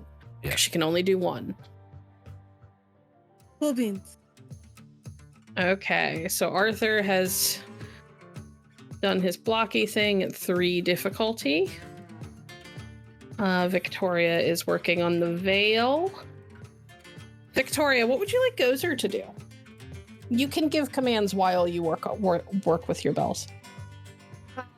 Gozer's going to be basically covering me. I know that's what everyone else is doing, but he's not going to be running out there and biting people. He's by my side. Okay, Gozer is on guard. Yeah. Is there a specific distance you want him to leave you to go after them in regards to how close they can get? Probably 10 feet. That sounds decent. Yeah, that's fine. It won't take long. That's probably going to happen next turn. Especially if they start running. Rosanna. You You have range, baby doll. I do. But what I'm gonna do is I'm gonna make my job just a smidge a little bit easier. I'm gonna step behind and rest my back up against Victoria's, and I'm gonna repel the unnatural. Okay. My range for that is 2 meters. 2 meters. All right. Is And repel the same thing that Arthur has, where you have to pick a specific thing? Yeah. Okay, so I assume you're going to pick one of the ones that are coming up behind her. Yes. All right, so you pick a young Asian woman who is the closest from that direction out of those two. And I have hands free on mine, so with my big mind, you reach up and you draw a little like cross on your forehead and focus your power, and that's kind of all you need to do. all right, and it's resolve and occult. I believe so. I get to add my specialty for the wraiths. Yes. Wraith. Yeah, and I forgot about that myself. If you want to roll an extra die, Arthur, to see if you No, get no, a. no. The wraith thing, I have 2 dice actually. Oh well, then you can roll an extra 2 if you want. No, don't worry about it. Okay, go ahead, Rosanna. Hold on, 4, 8. Okay. Damn. Okay. She comes up short like immediately. I'll roll for her just to double check, but I'm pretty sure she can't even make that. So there's that. And I'm just gonna hold my bow at her. Okay, Zephyr. I am also protecting Viktoria. I guess whoever wasn't held back by Rosanna and Arthur's didn't hold anyone back, did it? Or did Yeah, Arthur is holding back a large man from the front, and Rosanna is facing in the same direction you are, and is focused on a young woman. Okay, so I guess whichever one is like the closest to like being in our area, I'll kind of just like make sure to keep them blocked off, and I'll stab them if they come up. All right, so you don't have like a repel power, but you are ready to not. tangle with them if they get close enough. Yes. Okay, very cool. Holding action. Ghosty's turn. All right. So, the ghosts that can move do. Arthur, you got so very lucky. He rolled 1 under your difficulty. You barely kept him locked down for this turn. The Asian woman is stuck and unfortunately does not have a ranged weapon to be able to do anything. The man like bends down and tries to grab a rock, but it's not even a particularly big rock. And hurls it and just whiffs hard. Seems like this ghost is not accustomed to being in this body because it's just like it just sails right over y'all's heads. Okay. The other 3 that are not held back are running at you guys. Go ahead and make me an attack roll for Gozer. I need Zephyr to make me an attack roll. I believe you've got a one-handed knife, so it's dex and melee. Okay. Would it also, because I'm currently possessed, would that also add to it? Or no? Oh yeah, you are augmented. You get your desperation dice, and you guys are currently at 4. Okay. So you said Gozer, do you- melee and dex. Yes, Gozer gets willpower. It should be on his little character thingy. I think they get like 2. Mm-hmm. Melee and dex, Zephyr, plus your desperation dice. And you said that we have 4, right? Yes. Well, how many? Yeah, it's 4. Okay. And you get an extra from Jillian because Jillian has been helping. Less.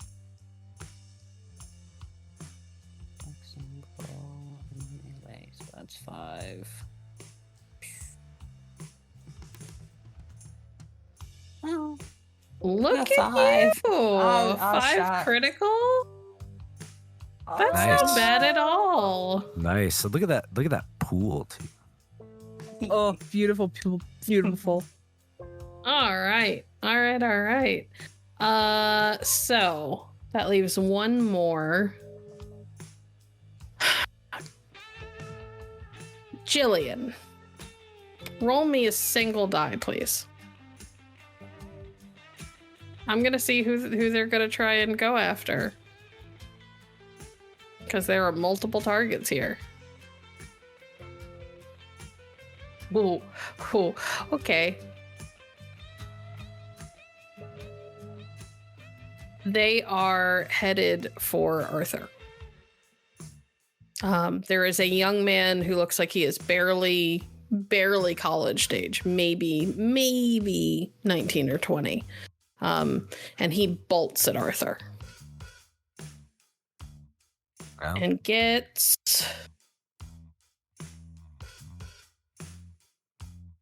3 successes, 3 bludgeoning. Is effectively what it would be. Bludgeoning damage. Okay. I don't know what your stuff is. Yeah. So that automatically. So is this superficial damage then, or is it? Superficial, yeah. Okay. So first it's halved. He throws a punch. So first it's halved because of the shielding from the knuckles. So that would put it at like it was 3, so 1 or 2 maybe, and then no, it's it's halved rolled again down for enemies. All right. So then it's halved again for the superficial. So I think I only take 1 either way. 1, yes. Yeah. Okay. So this scrawny college age kid comes up and just decks you in the side of the jaw. Okay. Gozer sinks his teeth into the leg of an older woman who looks like she's probably in her 40s. She looks like somebody's like soccer mom. Sinks his teeth into her leg. She does not scream. She kind of grimaces a little bit, but you feel like it's probably more because she's having a hard time moving now because there's this massive fuck off dog on her leg. You can tell that he's doing a lot of damage. And the two kind of very quickly get into like a struggle where she is trying to stay upright and he is doing what dogs do and trying to bring her to the ground. And the third one was attacked by Zephyr. Zephyr, you're not sure what you're capable of when you've got a ghost riding around inside of you. But you open your mouth and give this like battle cry that you would like that's very distinctly not you. Everybody else like is like, I didn't know that Zephyr's body could make a noise like that. And then the blade kind of sinks into the belly of this man who looks like he might be in his like 50s, maybe. Like your hand like instinctively reaches up to like grab his shoulder, and then your other hand, without you thinking about it, brings the knife kind of upward into his belly. And you watch as there is not just this rush of blood around the wound, but there is this like flash of greenish blue at the same time. And you can see almost superimposed over the body's face, the face of another person who looks to be in an intense amount of pain. And you have the feeling that you may have damaged the ghost just as much, if not more, than you damaged the person. Nice. You don't know exactly how much you did, but you know you fucked him up pretty bad, and that he looks like he is on the struggle bus right now. Jillian. Yep. It is time for the next round. There is one ghost that is not being handled that just punched Arthur in the face. You can continue to help, which is kind of you calling out things that you can see that others might not be able to, and kind of loaning them all just a little bit of your ghostly energy. Or you can step in and physically help, but you also don't know what happens if you get physically hurt with your shadow. Yeah. So, yeah, I'm gonna keep helping everyone. Okay. Yeah. You got it, guys. Jillian, being the former like heavy hitter of the group, is kind of coaching people on how to fight. Like that's kind of what you hear. Like it sounds half like a boxing coach calling out like, okay, hit him like this and do that, blah blah blah blah blah. But it's also like you can feel this empowerment that kind of pulses through you that doesn't feel quite normal, but also doesn't feel bad. It's like someone just shot you up with a tiny bit of caffeine. Yes. I forgot that I had a specialty with knives. Do I? Can I? Is it too late to- You yeah, can. I was like re-looking. I was like, roll, oh shit. Roll one more die and let's see if it adds to the number at all. All right. Okay, you're not the only one who's forgotten specialties today. Oh no, I murdered an old man. It does make a difference. Okay, you get an extra success. You watch as the old man falters, and you have the feeling that maybe one more good thrust with that knife would probably end him. You don't know if it'll end him physically or spiritually or both, but something is going to happen if you manage to hit him as hard again. Okay. Back to Viktoria. We haven't really burned through all of your successes. If you would like to roll again, you can, but there's a chance that if you botch it, you're going to lose successes. Or you can just continue. I like to imagine this is like a confidence thing. I've got this right now. I don't need to like try to push it.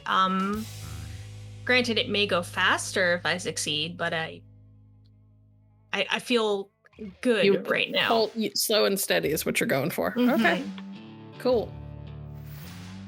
You continue to play. You can feel your ears are starting to ring. Mm-hmm. But you don't.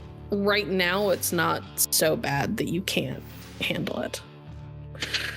Arthur, you still have the big guy at a distance, but you've got the scrawny guy who just decked you in the jaw.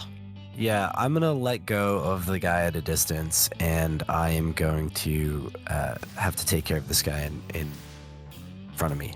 Okay, go for it. I realize, by the way, something that just occurred to me, that I'm standing in front of harm's way for Viktoria. You are.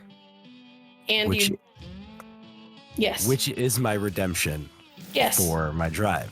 So you now have your desperation dice back. We just had to get through one turn. Yeah, absolutely. It just occurred to me after my turn that I was like, oh wait, hold on. I'm finally doing it. You were making a sacrifice play.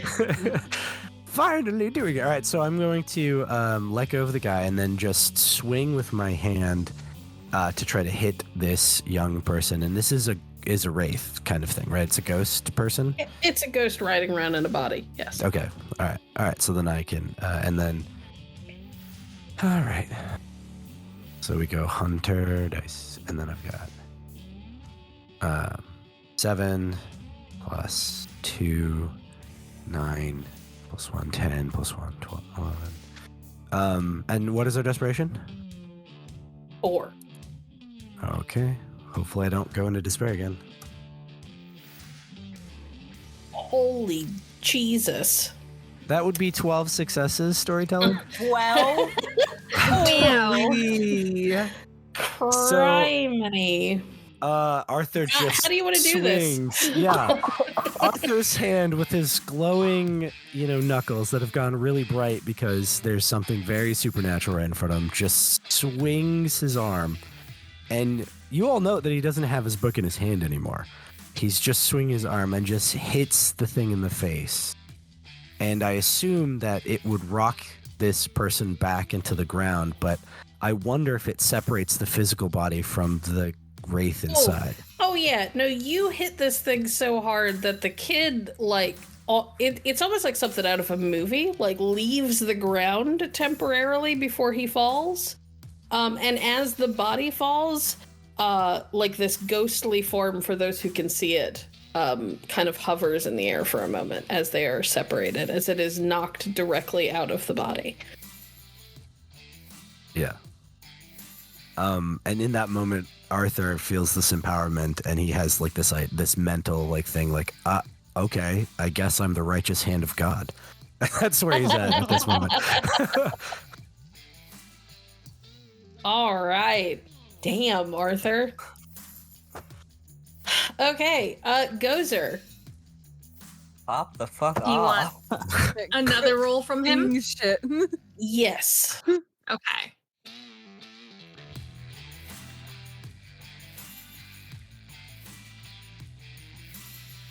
This is gonna be last willpower. Go for it. 4 successes. All right, that's not bad.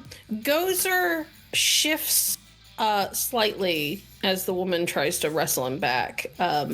Like she reaches out to try and shove him off. And he takes a step back and lets her leg go, and then jumps at her throat. And barrels her to the ground. There's a lot of blood.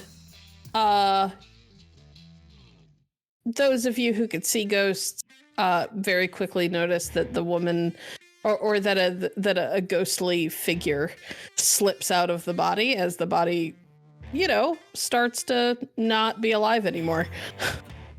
Because a wolf just went for the throat. Be careful, or it may go for your jugular. Well, at least my person's just knocked unconscious.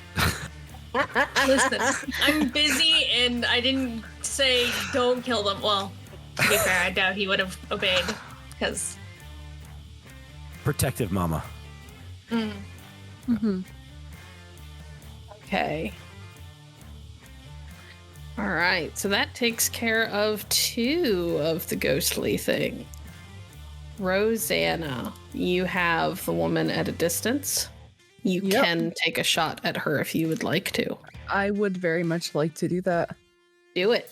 All right, I am going to pull back on the bow, and I am going to shoot. And I believe we said that my pool was resolve and firearms. So, And you get your additional 3 because you empowered your bow. all right, And 1 from Jillian.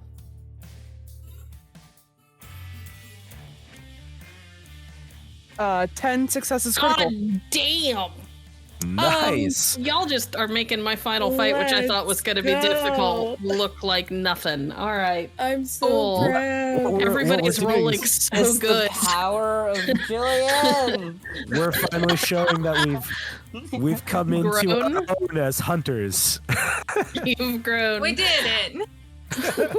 After all the sessions of Zephyr getting dominated by strong women. No, you can't.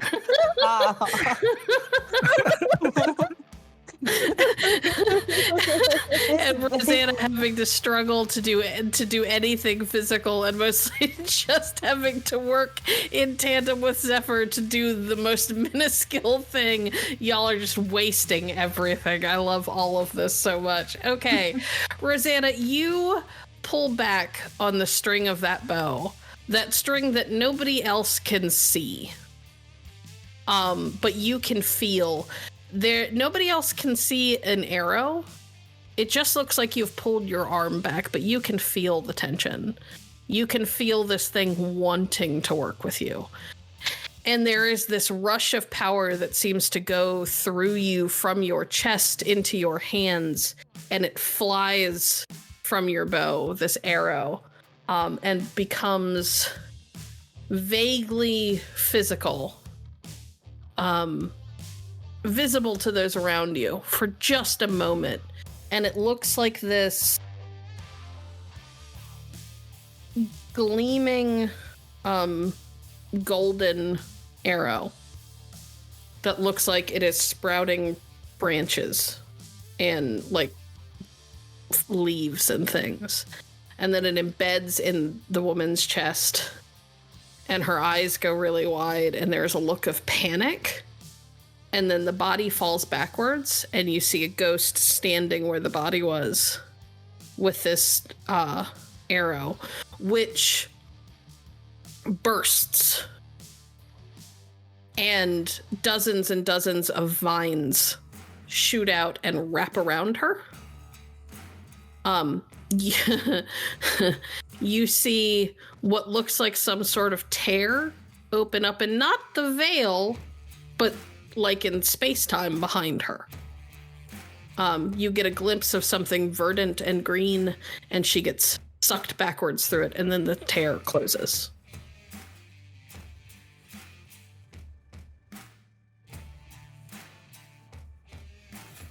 Next, Zephyr. I'm just gonna straight up You're kill gonna this stabby guy. stab? Yeah. Stabby stab, do it. You are augmented. You get your desperation dice. Okay, alright. So that's Dex and melee plus Jillian's. Is she still helping? Yes. Okay. And your desperation. And it's still If 4, you want right? it. 4. Yes, it's still 4. Okay. Y'all are doing too well for me to give you more desperation dice. You're like, actually, it's 3. You're not that desperate. What? God.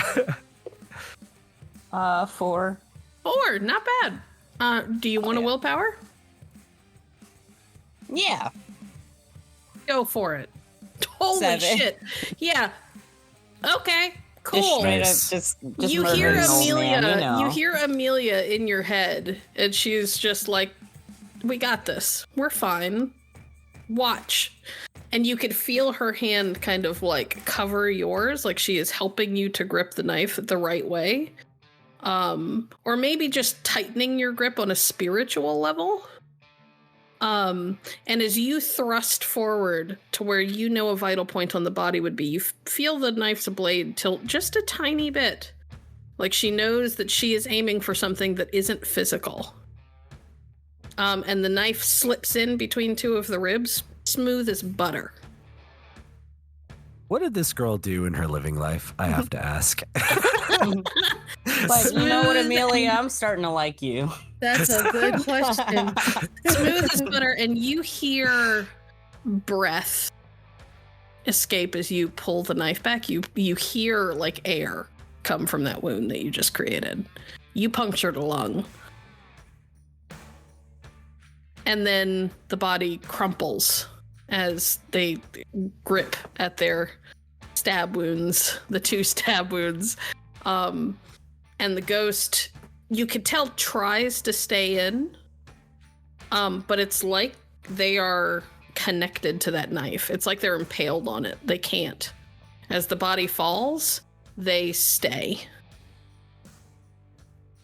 Can I see its face? Oh yeah. Oh What's yeah. What kind of face is it making? Horrified. It's not sure what's happening or how you just did what you just did. But it's still. Well, you said they're immortal, so you can't kill them. You can't kill them, not properly, but you have the feeling they're not going to be able to affect much of anything for a little bit, for at least a while.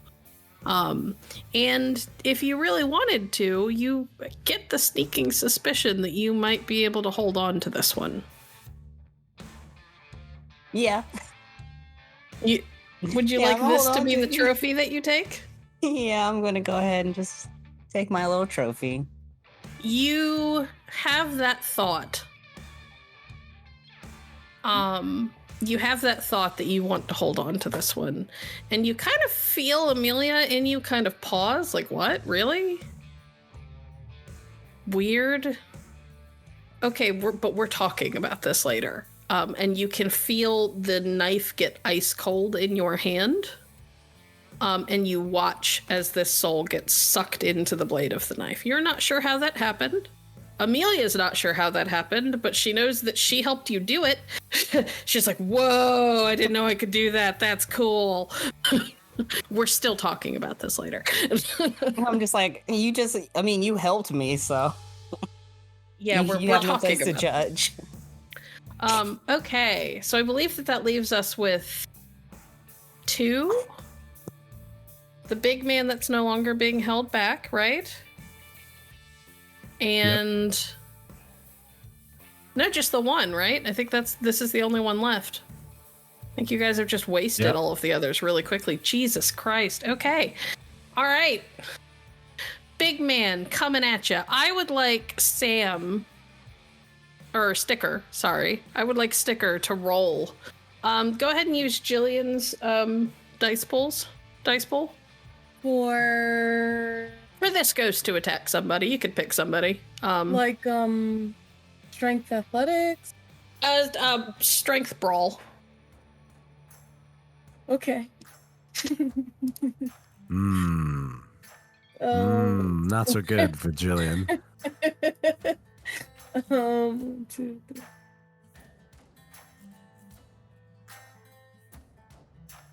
Yay. That's not too bad. Do I have to choose who it hits? Or you could roll a die and I'll tell you who it is. Roll a die, yeah. I don't want to be like, sock this one in the face. Oh yeah, look at that. Well, I meant 1 die. I can't do anything with full pool. Oh. Yeah, you have to roll 1 die, and then we're numbered 1 through 4/5 if you can. Well, yeah, not quite, but okay. So that's 1 die. Arthur. I'm so sorry. No, hey, it's all right. This is my whole thing. Stand in front of the punches. This is my thing. Arthur was 7 and 8. So, all right, cool. Jillian, please re-roll some of the failures on that roll that you made. Yeah, look at that. 3 successes. It's bludgeoning and superficial. So you take 1 superficial damage. Really? You're gonna have a nice, well, yeah, because you half, right? And then you half again because of That's your right. relic. Yep. So you take 1 superficial. So you're gonna have a lovely, like, a split lip and like a black eye tomorrow. And assuming that this guy doesn't survive the rest of this upcoming round, that's all you're gonna walk away with. And I can't believe you guys have rolled so well. And this is actually mostly Jillian's help on that one because these knuckles are what's doing most of it. Mm-hmm. Yeah. Okay. Cool. All right. Cool. Jillian, I'm assuming you're going to continue to help because helping keeps you from having to do anything that might give your shadow something to feed on. And also, this is kind of badass to watch your friends like come into their own and prove that they're capable of taking care of themselves. Yeah, it's a good send-off, hopefully. It's almost like it plays right into your like afterlife mission of teaching people a lesson and making them better. All right, cool. Viktoria, I am going to need a roll. All right. Do well. I get one from Jillian. Jillian as well. Okay, cool.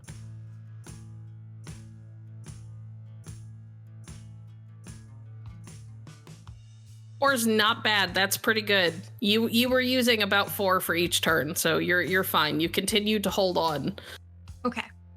But if I willpower reroll, you could willpower reroll and speed it up. Right. Go ahead and try. Oh, yeah. You can feel it thicken just a little bit more. Cool. Yeah, I see what Gozer does, but I don't really have time to deal with that, and honestly, he's doing a great job. Well, it is Gozer's... Oh, no, it's Arthur's turn. Arthur's got the big ghost right in front of him. So Arthur, just took a punch from this guy and feeling so much confidence from the previous strike will turn to this one again and with the glowing thing in hand, try to bring down this one in the same powerful kind of way. We'll see what happens on this one. Try to haymaker him. Do it. Yep. It was 11, and then 4.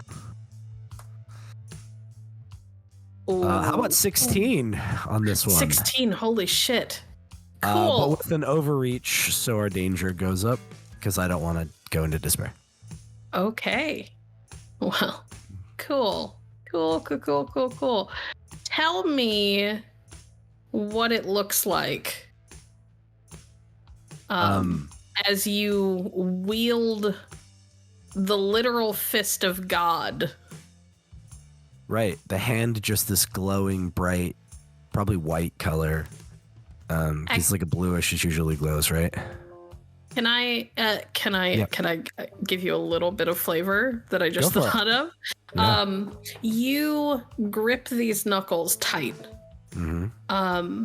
Jillian, you feel something shift.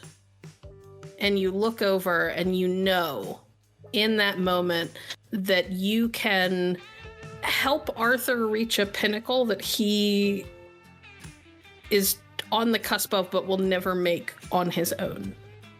And you will yourself to let go of this item. You push just a little bit of power into that thread, and the thread snaps. And Arthur, as you bring your fist up, it connects with this man's jaw. Mm-hmm. You see teeth go flying. You see the body get sent backwards several feet. Like, we're talking like full-on anime flying backwards. Lands a good 4 feet away. And your whole hand was glowing this like vibrant, radiant, goldish white. And as you relax your hand and your arm, you look down and you're not wearing knuckles anymore. You're wearing a bracer that wraps around the top of your hand and over your fingers. Oh. It is the same words are still etched into it, into the metal. But it's like it took on a new form, and it feels wholly and completely yours now. All right. Jillian, you feel you are having a harder time holding on to this world. The veil is getting thicker. There is one more item tethering you to the mortal, to the living world, the skinlands. But you feel very assured that you have just literally handed off the baton to Arthur to become like the protector for your friends, to take up the job that you can't do for them anymore.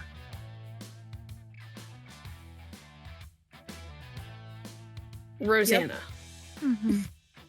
you smell clover and wild roses and honeysuckle, and they wash over you and you feel warm, like you are standing in the middle of an open field on a spring day. It is somehow cool and warm and comforting, and everything feels so good.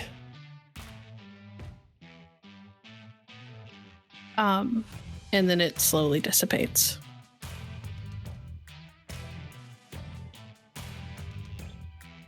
Just like that tear in the world has dissipated.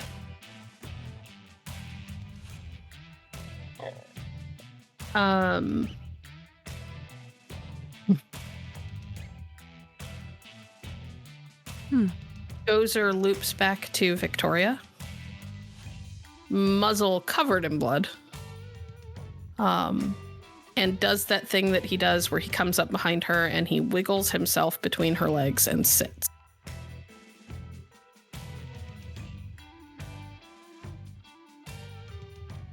The rest of you feel the veil get colder and thicker. Zephyr, you look down at the pamphlet in your free hand, and you can see that the thread is still there, but you can also look over at Jillian and tell that she is struggling to hold on to this body. You no longer see the secondary thread. It's gone. It's just what you have. And you two realize that you have seconds, maybe a couple of minutes before Viktoria closes the veil, and you will presumably lose each other until Zephyr meets his end and potentially gets to join you on the other side.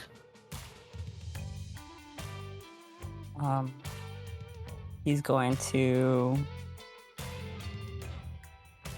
walk over to Jillian and kick Amelia out for a second. Amelia throws herself out. That's weird. She wants no part of it. She's like, nope, done. It is worth noting that as soon as she does that, you can't see the thread anymore. And you can't necessarily see how hard it is for her to hold on. Okay, and then... God. Yeah, then he takes Jillian's hand and places the pamphlet in them, and then just starts making out with her.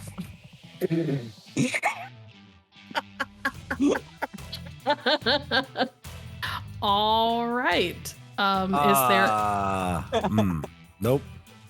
I'm just gonna be like, nothing to see here, children. Nope. Let's give them a moment. Give them a moment. Yeah, all right, I'm looking away. Okay. I don't see anything. Sorry, my virgin eyes, they see nothing. Okay, all right. I love that you two start making out and everybody else panics and looks away, except for Viktoria, who is so focused on what she's doing. Viktoria, you feel like you can maybe hold on for one or two more rounds for everybody to get to say goodbye, but you can't do this for long. Your ears are starting to bleed. You can feel it. Mm-hmm. Yeah, I kind of soften the melody from the bells just enough so that this goodbye can happen. It's kind of bittersweet, and I just try to remain focused. Gozer is a great comfort as he's sitting between my legs, even though his mother's little is covered with blood. Yeah. I kind of say my own goodbyes, but I can't as I'm currently playing. I think that Jillian can feel it. Yeah. I think Jillian knows. She can feel what's happening with the veil more intimately than anybody else can. And she knows that your version of saying goodbye is holding on to the state that it's in just a little bit longer so that she has a moment. Zephyr has already said his goodbye, unless he has something he wants to say. Yeah, afterwards I'm just gonna say, I'll see you on the other side, you ass, and then just rip up the pamphlet with her. Oh, well, don't rip up the pamphlet yet. We're going to give everybody their moment. I'll wait till, Give everybody their moment, and then you can rip up the pamphlet. What the fuck, bro? Sorry. I'll just say, see you on the other side, you ass, and then just let... There you go. Sorry. Rosanna. Everybody's gonna get their turn, I promise, Scott. Rosanna, what are you gonna? This is your chance. Rosanna's running to Jillian, and she's just giving her the biggest hug that she can, and she just holds her for a minute and just whispers in her ear, "I hope you don't mind.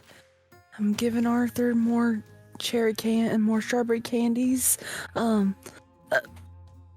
but that'll always be our thing." It's okay. Also, you're giving him more than strawberry candies.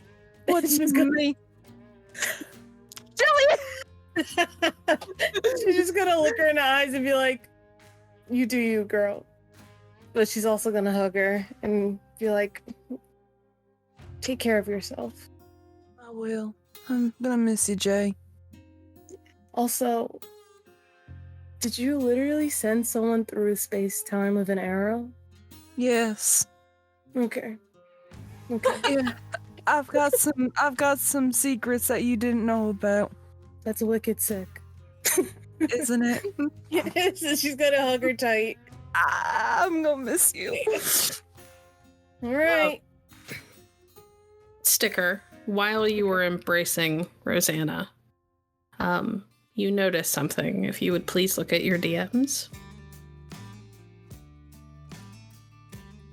Mm-hmm.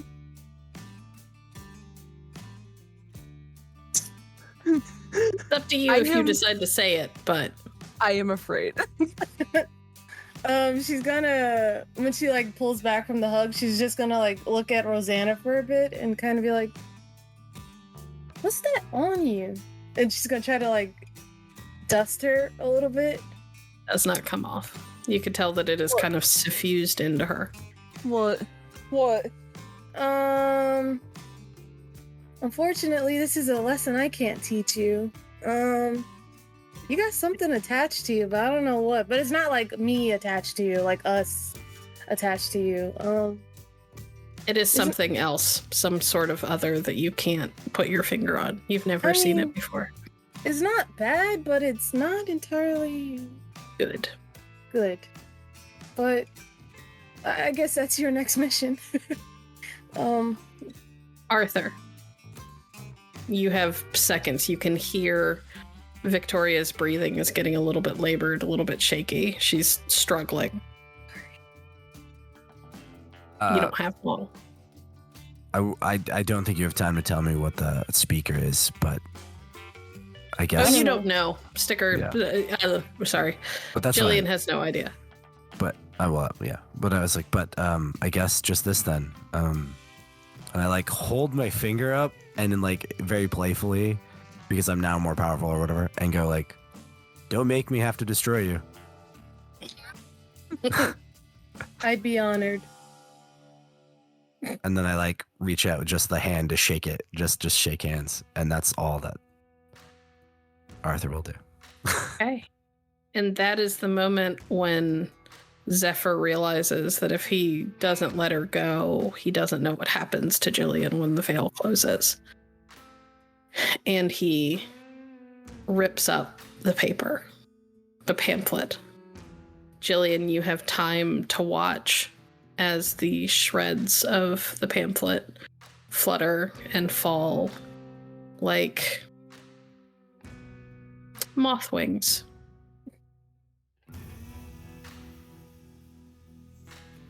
And the thread flickers and fades.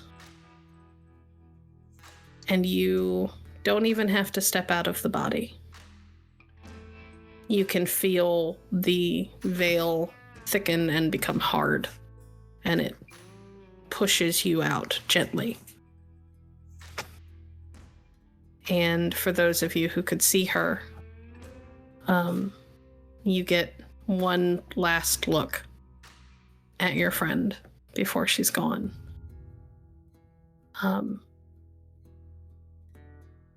There is also a moment where you see, all of you get a chance to see Amelia standing there.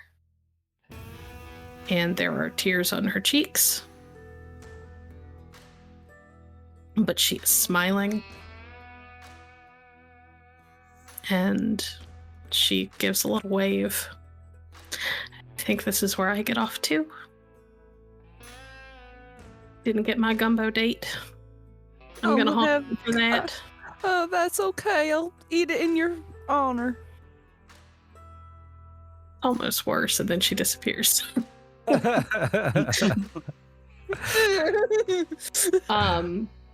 a You brat. guys hear over the radio of the still running RV Max's voice. He says, "You've got to keep going. You've got to get to New York. You've got to stop them before this happens again." Thank you. I think I can let go now. And then there is static. And Rosanna, the general sense of the RV being more than just an RV is gone. And you guys are left in the middle of the road with multiple bodies. I start hiding the bodies. Like, oh, I remember how to do this. Well, thankfully, you have somebody tied to illegal activities in your party who may be able to help you with that. But we will have to find out during an epilogue episode, which should happen sometime in the next few months. Thank you guys so much for sticking with us. I know we ran over. I hope everybody enjoyed the finale as much as we did. I hope there were some tears wept and some moments of triumph shared with that 16 successes. Sweet Jesus, Arthur, you beast. We will see you guys again next season.